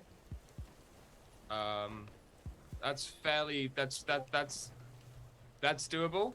As long as Mr. Beige and Mr. Black have nothing to say about it. I'm not doing anything about it. I'm still in the back of the armored car. I You can't closed it tell. back up, right? Yeah, Everyone's I'm like firing like at Mr. Black keeping closes out. the doors. I'm gonna carefully, while she's doing all of that, walk up to the back door and just knock on it. Who's there? Robert. Not Bob? Robbie, if you want to get close. Okay. All right. All right. What do you want? You want in? I want you out. You got the keys, right? Yep. Yep. Okay.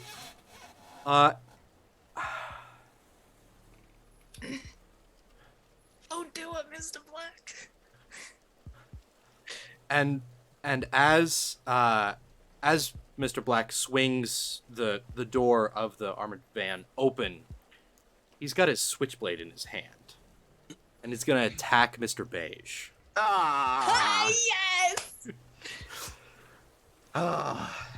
Why'd you have to go and do it, man? Listen, I have not played a character with a weapon skill in years. Fair enough. Do I get to dodge this? Is that how that works? Ooh. I think so. Yeah. Yeah, you should be able to. Yeah. It's not gonna matter. And so, yeah. I don't know if a switchblade is in there. If not, Does it? if not, I can look it up real quick if you want. Yeah, me I to. think it is. Yeah, I believe it's a D4. D6. Oh, is it D4? Okay. Switchblade, or at least that's what it says on my sheet. Okay. It says a D4 plus. Or no, it wouldn't be plus. It would say if it was plus damage bonus. I think. Please don't use me as a resource for this. I don't know. So, are we looking it up or are we? Yep, I'm checking right Okie now. But dokie. if we want to just keep moving, we can. It's up to you all. Can I just try to hotwire this car while I'm in the front while they're That is stabbing each other? exactly what I was gonna Yeah. try. Really? Yeah. He was gonna do that and then back the car into Yes, me. I was. Yes, I was. Nice.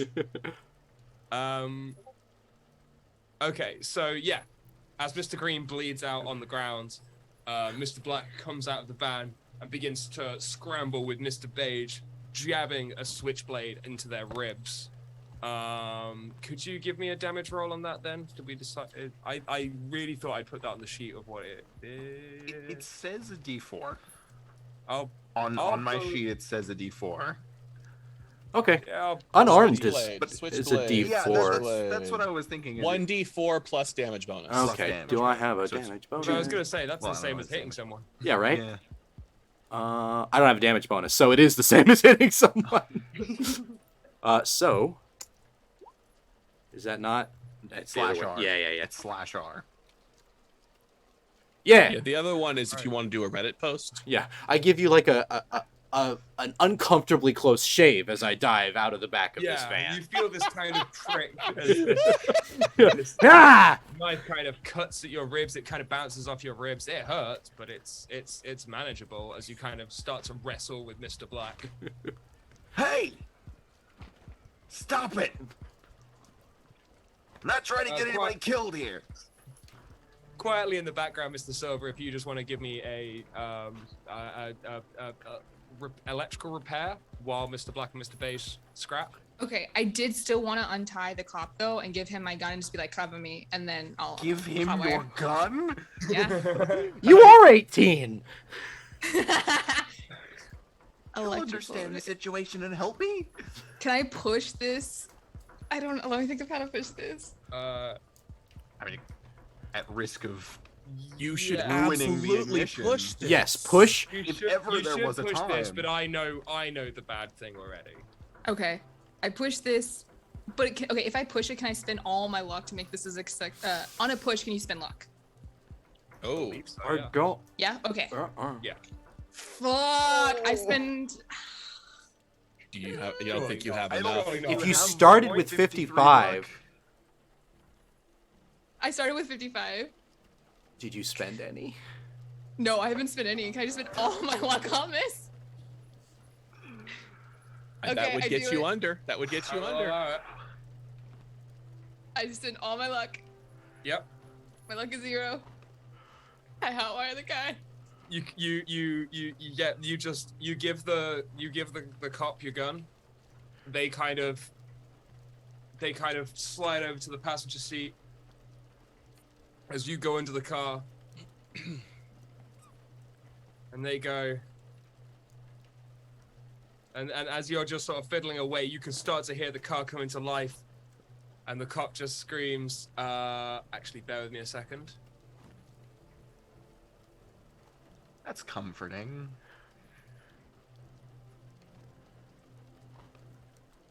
And they scream, Robert, get me the fuck out of here! Yeah, I'm trying. At And they're hearing, like just, yep, you do hear that. They scream it real loudly. They're just like, Robert, get me the fuck out of here! And they just start like winding down the window to go over and just start firing at everybody else. at hearing the truck start, Mr. Black just like ceases all hostilities, drops the knife, and just like steps back and starts heading back to get in the truck.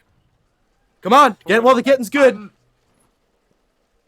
I'm stepping away from the truck. So Mr. Beige steps away from the back. Mr. Black Guns out, pointing at the windows. runs towards Mr. Black jumps over Mr. Green's bleeding out body, kind of pulls open the door. You are greeted by the cop there, and they are like cops only and shoot at you. I'm not going to the No, cat He's going back into the back of the it truck. that I've been like in and out of. Right, sorry. Yeah, I no, thought you no. were going- No. No, the door that's like I just popped out. You kind of dive in there, shut the door. Mr. Beige backs off. And just at this point, with minutes to go, there's almost like a wait, stop! And a person comes into the warehouse. They are an elderly man. Mr. Beige, they look fairly familiar. A little bit older than the person reading the book earlier on.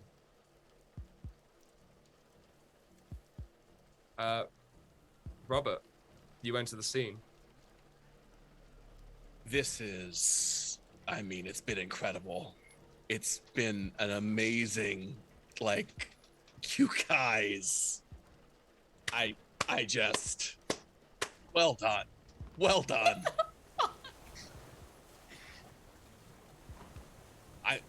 Where did you all train? Who the fuck is this guy? I'm gonna walk up and like try to shake everybody's hand. No, really, like, I mean, not only is the script just fucking phenomenal, you all, I mean, Daniel Day-Lewis has nothing on this group, is what I'm saying. I mean, it's incredible. Hi, I'm Robert. What was your name? I'm gonna hold my hand out to Mr. Silver. I'm Robert. Yeah, I mean, okay, yeah, I know, but I mean, for real though. Who the fuck are you? What the fuck is going on? I mean, I'm just a fan. Like, I'm very interested in the work that's being done here. You know, maybe I can help to fund getting this film getting the film out there. I'm gonna go see the writer, the director here soon. I wanted to talk to all of you first. I wanted to let you know that like you are perfect for these roles. I point my gun at this guy. Again, what the fuck is going on? Okay, come on. Like, cut, right? Like, the scene's over, isn't it? Hold on, let me look at the script. Is there anything left? We're done, right? We'll go get it off of... No, I actually pull a script out of my coat pocket, and it's like a Hollywood script, and I start flipping through to see if I'm missing a scene or something. It's kind of that part in. The characters are all kind of turning to stare at you. Your script, this is a bit Easter eggy, but as you're flipping through your script does have Mr. Gray in it. It does have the Dockside dogs moment in it. There are slight changes in your script to the one Mr. Green has. Okay. But it does have this moment as all of the characters stare at you incredulously.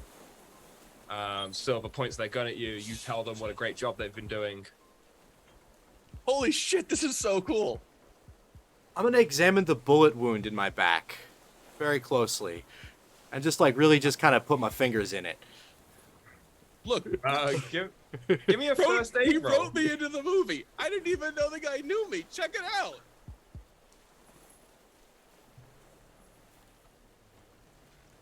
That is... Why is it not strictly alphabetical anymore? It's not. Oh no, it's It never has been for me. No, but like there it It's is. very obnoxious. Yeah.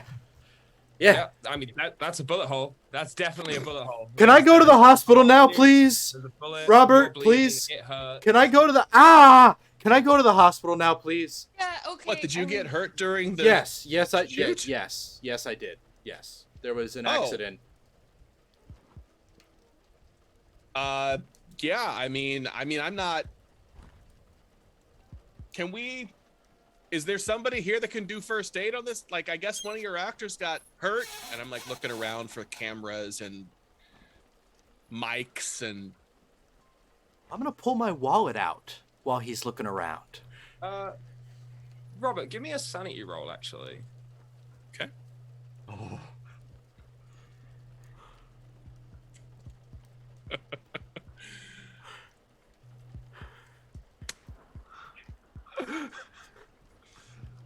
Okay. You lose 6 points of sanity. Okay, that puts Everybody me in else? the potential... Everybody else, you lose 3 points of sanity. That puts me in the need to potentially roll for temp insanity, just as an FYI. Oh, really? Yes. Because, well, you might be there because you get this feeling in yourself, Robert. They're real.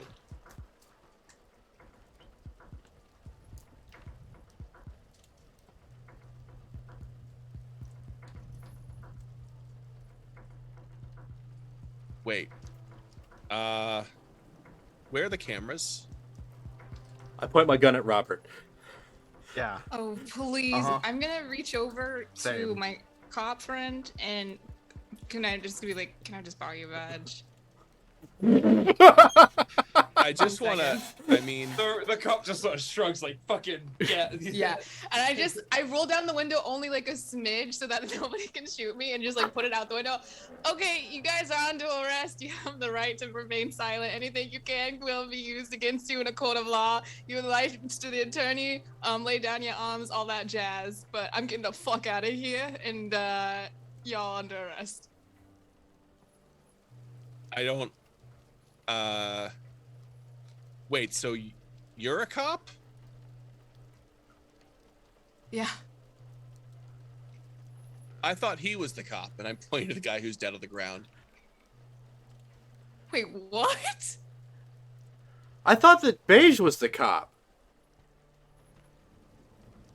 I could have sworn it was Silver. Yeah, I don't Well, know. you Most of the script is written from this guy's perspective. Okay, how about this? We've got the guns. You get in the back of the van with me. We're leaving. I don't like that idea. Do you prefer bullets to that idea? I just want to know where the director is. I'm supposed He's in to the be back of the meeting van. him. Come on. He's back here. No, he's not. I know what's in the van. It's in the script. There's just some gold coins and you. Movie magic, dipstick. He's at the lighthouse. What? What time is it? 11:45.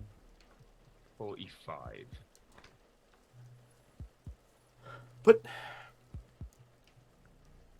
Well... Let's all just peaceably sit here for 15 minutes and nobody shoot any more people. Where's Anthony? Who's Anthony? He's the guy that got me this information so that I could like try to be a part of the performance and You have had a mean joke played on you, and so have we. You No, guys are no, all under for real. arrest. I don't know why you're still talking. Get Do into you the van all- so I can drive you to the coppers. is Anthony Gray your agent too? Anthony fucking Gray? Mr. fucking Gray? Well, I mean, not the Mr. Gray that's in the script. No, but yeah, he's. Are you Mr. sure? Gray. Are you really sure? And I want to walk up to him and get the real in his face. Are you completely fucking sure that it's a different Mr. Gray? Am I? No. Yeah, of course it is. How could it not be? Why don't I believe you? Make me believe you. Sorry, that was a no as in no, you can't be sure either way. Oh, okay. I know. I'm sorry. bluffing. Sorry, bro, surprise.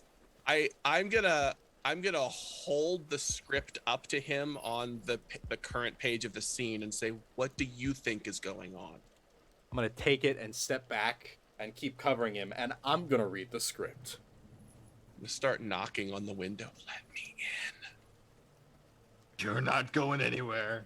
Let me in. I They're rolled the gonna window. kill I'm me. walking up. I'm walking up to him. They're gonna kill us. What? I rolls down the window a tiny bit. What did you say?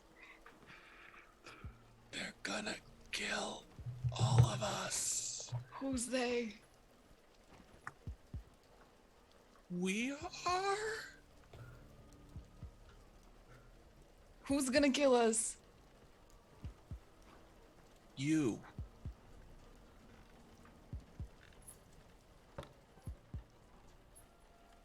Mr. Black, this conversation is appearing on the page in front of you. The But script's not also- over, dude. Like, there's more play or movie or whatever the fuck you think this is. It's still going on. Script's not Yeah. over, and you're in it now, Rob. No, Bobby. I prefer Bobby. Fine. But, I mean, don't you two, though? No, I prefer Bob. Thank you. Yeah? What about you, Mr. Beige? Robbie, what does it matter? That's a dumb version. I'm sorry, man. What about you? Screw you. Silver. Yeah. My name is Robert Meldrum. Yeah. We established that bit. No, but it's just that's how I go You- by. I'm you not don't- ashamed of my name. I don't need to shorten it. It'll be cool and edgy like you guys. I'm a fucking cop now. Everybody get down on the ground and put your weapons away. Okay, all right, no problem. And Mr. Black is gonna walk behind the armored van so that he's just out of the line of sight and just be like, I'm laying down on the ground. Will I you don't check believe on you, fucker. Will you check on Green while you're over there? Really I'm would be gonna a shame if he follow died. Mr. Black as he walks around. I'll hand you the script back. Thanks. Where did you lie down? Oh no, I'm just standing right here.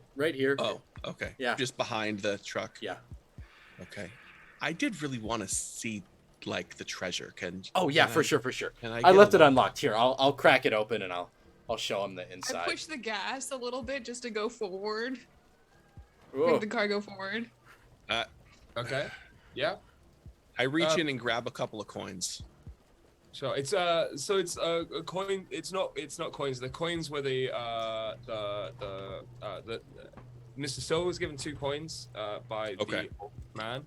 But The inside treasure is all just jewelry. gems It's and jewelry. Okay. more than Okay. anything. It's All right. jewelry, it's rings. It's mostly it's like tiaras with like intricate like jewelry and things in them. Okay. Okay. There you go. That is, I mean, have you ever seen so much treasure? Like, this has to be millions and millions of dollars in money. Yep, probably. And Black will shut it, take the keys out of his pocket, lock it, the keys back away, and walk around. Come on, let's go talk to Silver. Or Yeah, you should keep those safe. yeah, don't you worry. And walk around to the driver's side. Just roll the window down. Roll the window down. Tap tap tap. Roll the window down. Roll the window Just down. a smedge. No, more. What do you want? More. No! What? No! Come on. I was. What the fuck do you want? Listen. Well, I mean, how are you gonna arrest me if you're in the car? Get down on your hands and knees. I don't know what you're saying. Guys, I don't know how people get arrested. I'm sorry. I forgot the right verbiage. Generally, I think the cops are slightly more in control of the situation. That's true. That's really fair. I don't know. The cop in this situation sure isn't. Wait, which one? Yeah. The real one. Yeah. No, but Who which is one? the real cop? The one wearing. He's the one uniform. that Mr. Bass Oh yeah, that's shot. true. That's true. He was the cop. Really? Yeah. Wait, it's in the script. Show Read us. it. Show us. But I'm the fucking cop. No, what are you no, talking about? That's the same badge as the cop Silver. had. We're not buying that. But I'm the cop. You're a worse actor than this guy. Please. What the fuck? I have been hired to go undercover to trap you guys. You are 14 years old. Specifically, I'm 23 years old. What the fuck? I'm 23 years old. I'm 23. No, you're right. I'm getting it mixed up. He's not the cop. He's the cop's brother-in-law. What? He's my brother-in-law? No, that cop. I look over to the cop. You know that fucker? Yeah, that's my brother-in-law. I didn't Okay, realize so- he was involved in crime. Did you know who were you calling out for earlier? Admittedly, I thought it was funny that both of you were called Robert. I called out for both of you. I wanted one of you to do something about it. Is this a fucking joke to you? I really want to go home, man. I I'm pull out well my gun. I'm well past joking. Who the fuck are you? If he says Robert, my name- fucking kill him. Yeah. Look, my name's Officer Tyler. We met at a thing a few years ago. There was it was like a ceremony thing. We've met before. That's how I know you. But that guy used to be married to my sister. Can I Ben, is that be true? can I be reading those lines out of Yeah. the script as he says them? Yeah, you're kind of just mouthing them as you see Yeah. them come up. Mr. Yeah. Black can see you do this. Oh yeah, I'm gonna read over his shoulder like, okay. It's Ben, really do good it. writing. Is that true? What he said? Like I would recognize him from a function a few years back. Yes. That Yeah. is- Okay. You do recognize this cop. Like, you realized it when they first opened when you first opened the trunk. Yeah. Okay. and I they just locked wanted to eyes, confirm. and it was like, oh fuck, my cup is blowing kind of moment. So I'll yell out the window. See, guys, even the cop says I'm a cop. So you're under arrest. Prove it. I don't have a badge. I'm an undercover cop. I don't carry a badge to work. Let's see some arresting happening then. Put the guns down, and I will. But they didn't put the guns down. She knew that they wouldn't have put the guns down. She really wasn't sure what to do at this point. I really don't know what to fucking do. This was not covered in my training manual whatsoever. Fuck. Okay, how about everybody gets into the trunk and I will drive us down to the station, okay? I don't like that at all. That's a bad deal. No? I don't okay. think that like you can breathe if you're in there for too long, can you? It seems I'll like drive fast. It I'm a seems really good stuffy. driver. Oh, good. Then we die in a armored truck accident. Oh my god. Is there a radio in the front of this truck? no. Look, what we need to do is go see If Mr. she King. goes, if she goes a radio, I am shooting her. Go ahead. If she goes for Go. a radio, I'm going for the radio. I Wait. roll the window. I go for the radio. As Throw she's the distracted cockpit. going for the radio, I'm going to unlock the car door and open it. You've got keys. Which car? The armored truck, sorry. armored The truck. truck Right. door. But I am narrating as this happens. Yeah, okay, yeah. I will have to say that at this moment, so you reach for the you reach for the radio. Mr. Beige aims to shoot for you. Mr. Black goes to unlock the truck. Robert Meldrum reads out all of these actions and then says, and then the knock comes. The bay Weird. doors rattle as there's a knock on the bay doors. If I check my watch, is it midnight? It is. I'm going to the door. I continue with my plan.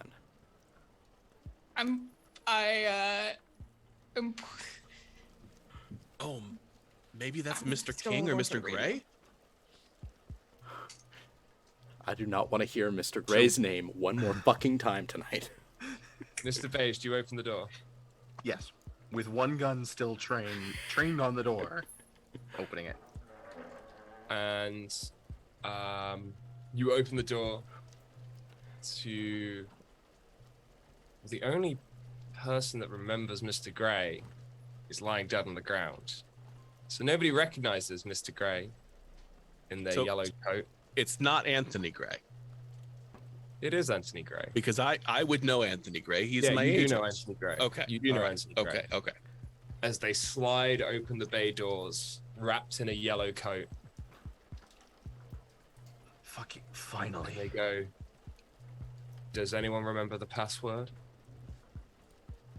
Pineapple! It's fucking pineapple. It was a great password, by the way. Time to go, everyone. It's time to take the ferry. Oh hell no! I throw that fucking truck in reverse. I'm out of here. I'm gone. You're gonna hit Fuck me. it. there- Yep, I'm and sorry. You're there's a- collateral damage. And there's a fairly large car in the way as well, but you could probably push it out of the way with that truck. I'm Yeah, gonna, you probably yeah. should go out of the way. Do I have time to Okay. squeeze off a shot if Yeah, I've is got the there door something open? Is there something I could do to get out of the way? Okay. Mr. Silver, give me a drive, or Mr. Black, give me a shoot. I'm trying to do this all like simultaneous. right. Like Mr. Beige and Robert Meldrum, can you give me dodge rolls, please? I have Absolutely. no luck left. Oh my Oh, can I god, push? Silver. Oh my god. Can I push?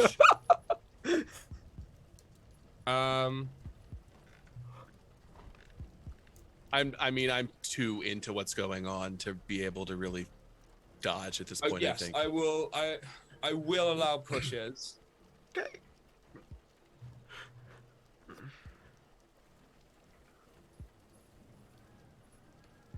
Okay.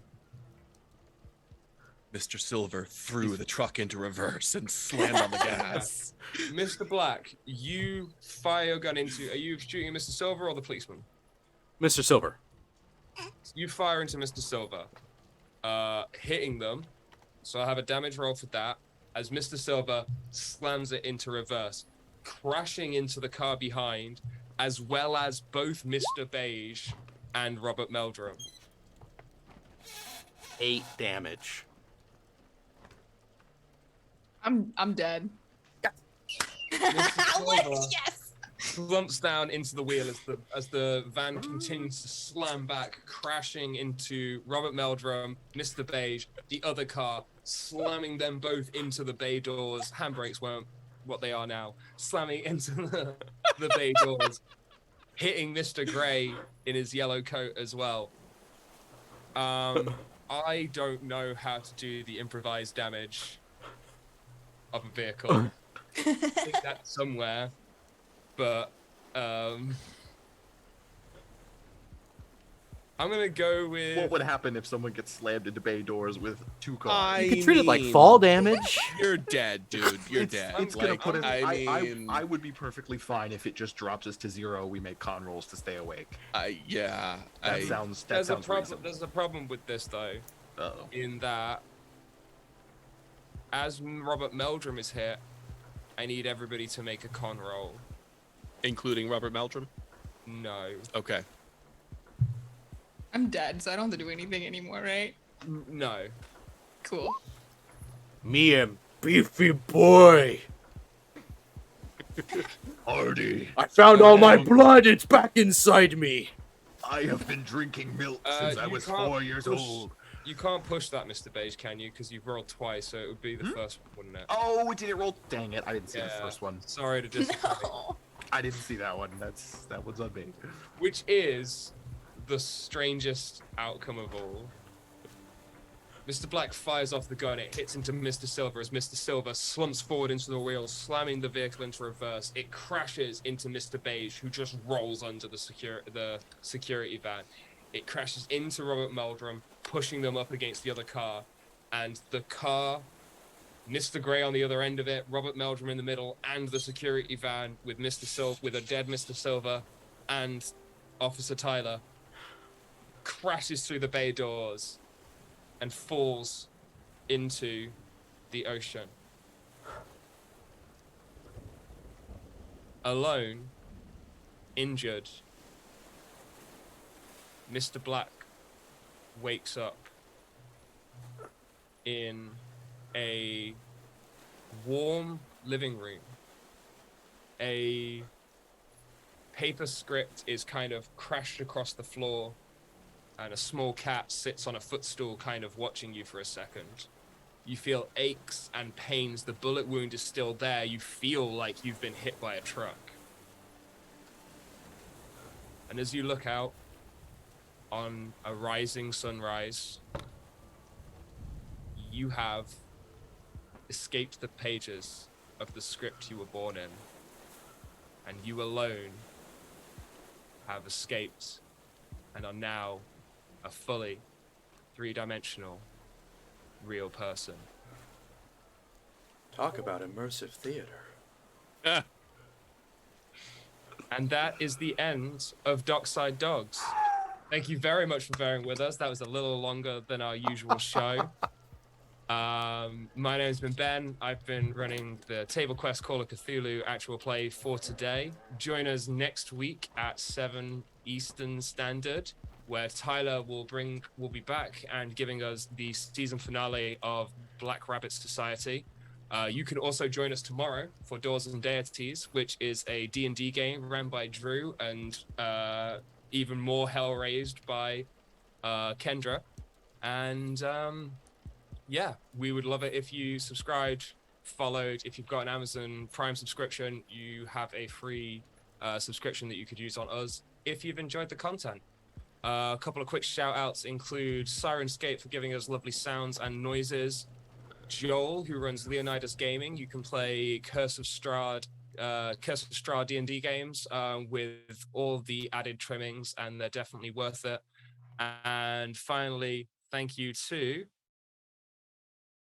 Paul Fricker for creating this wonderful game that we've been running for slightly longer than we normally plan to. But thank you for joining us on this All Hallows Day. We will see you soon, and stay spooky. All that's left to say is bye from the gang. See you later, guys.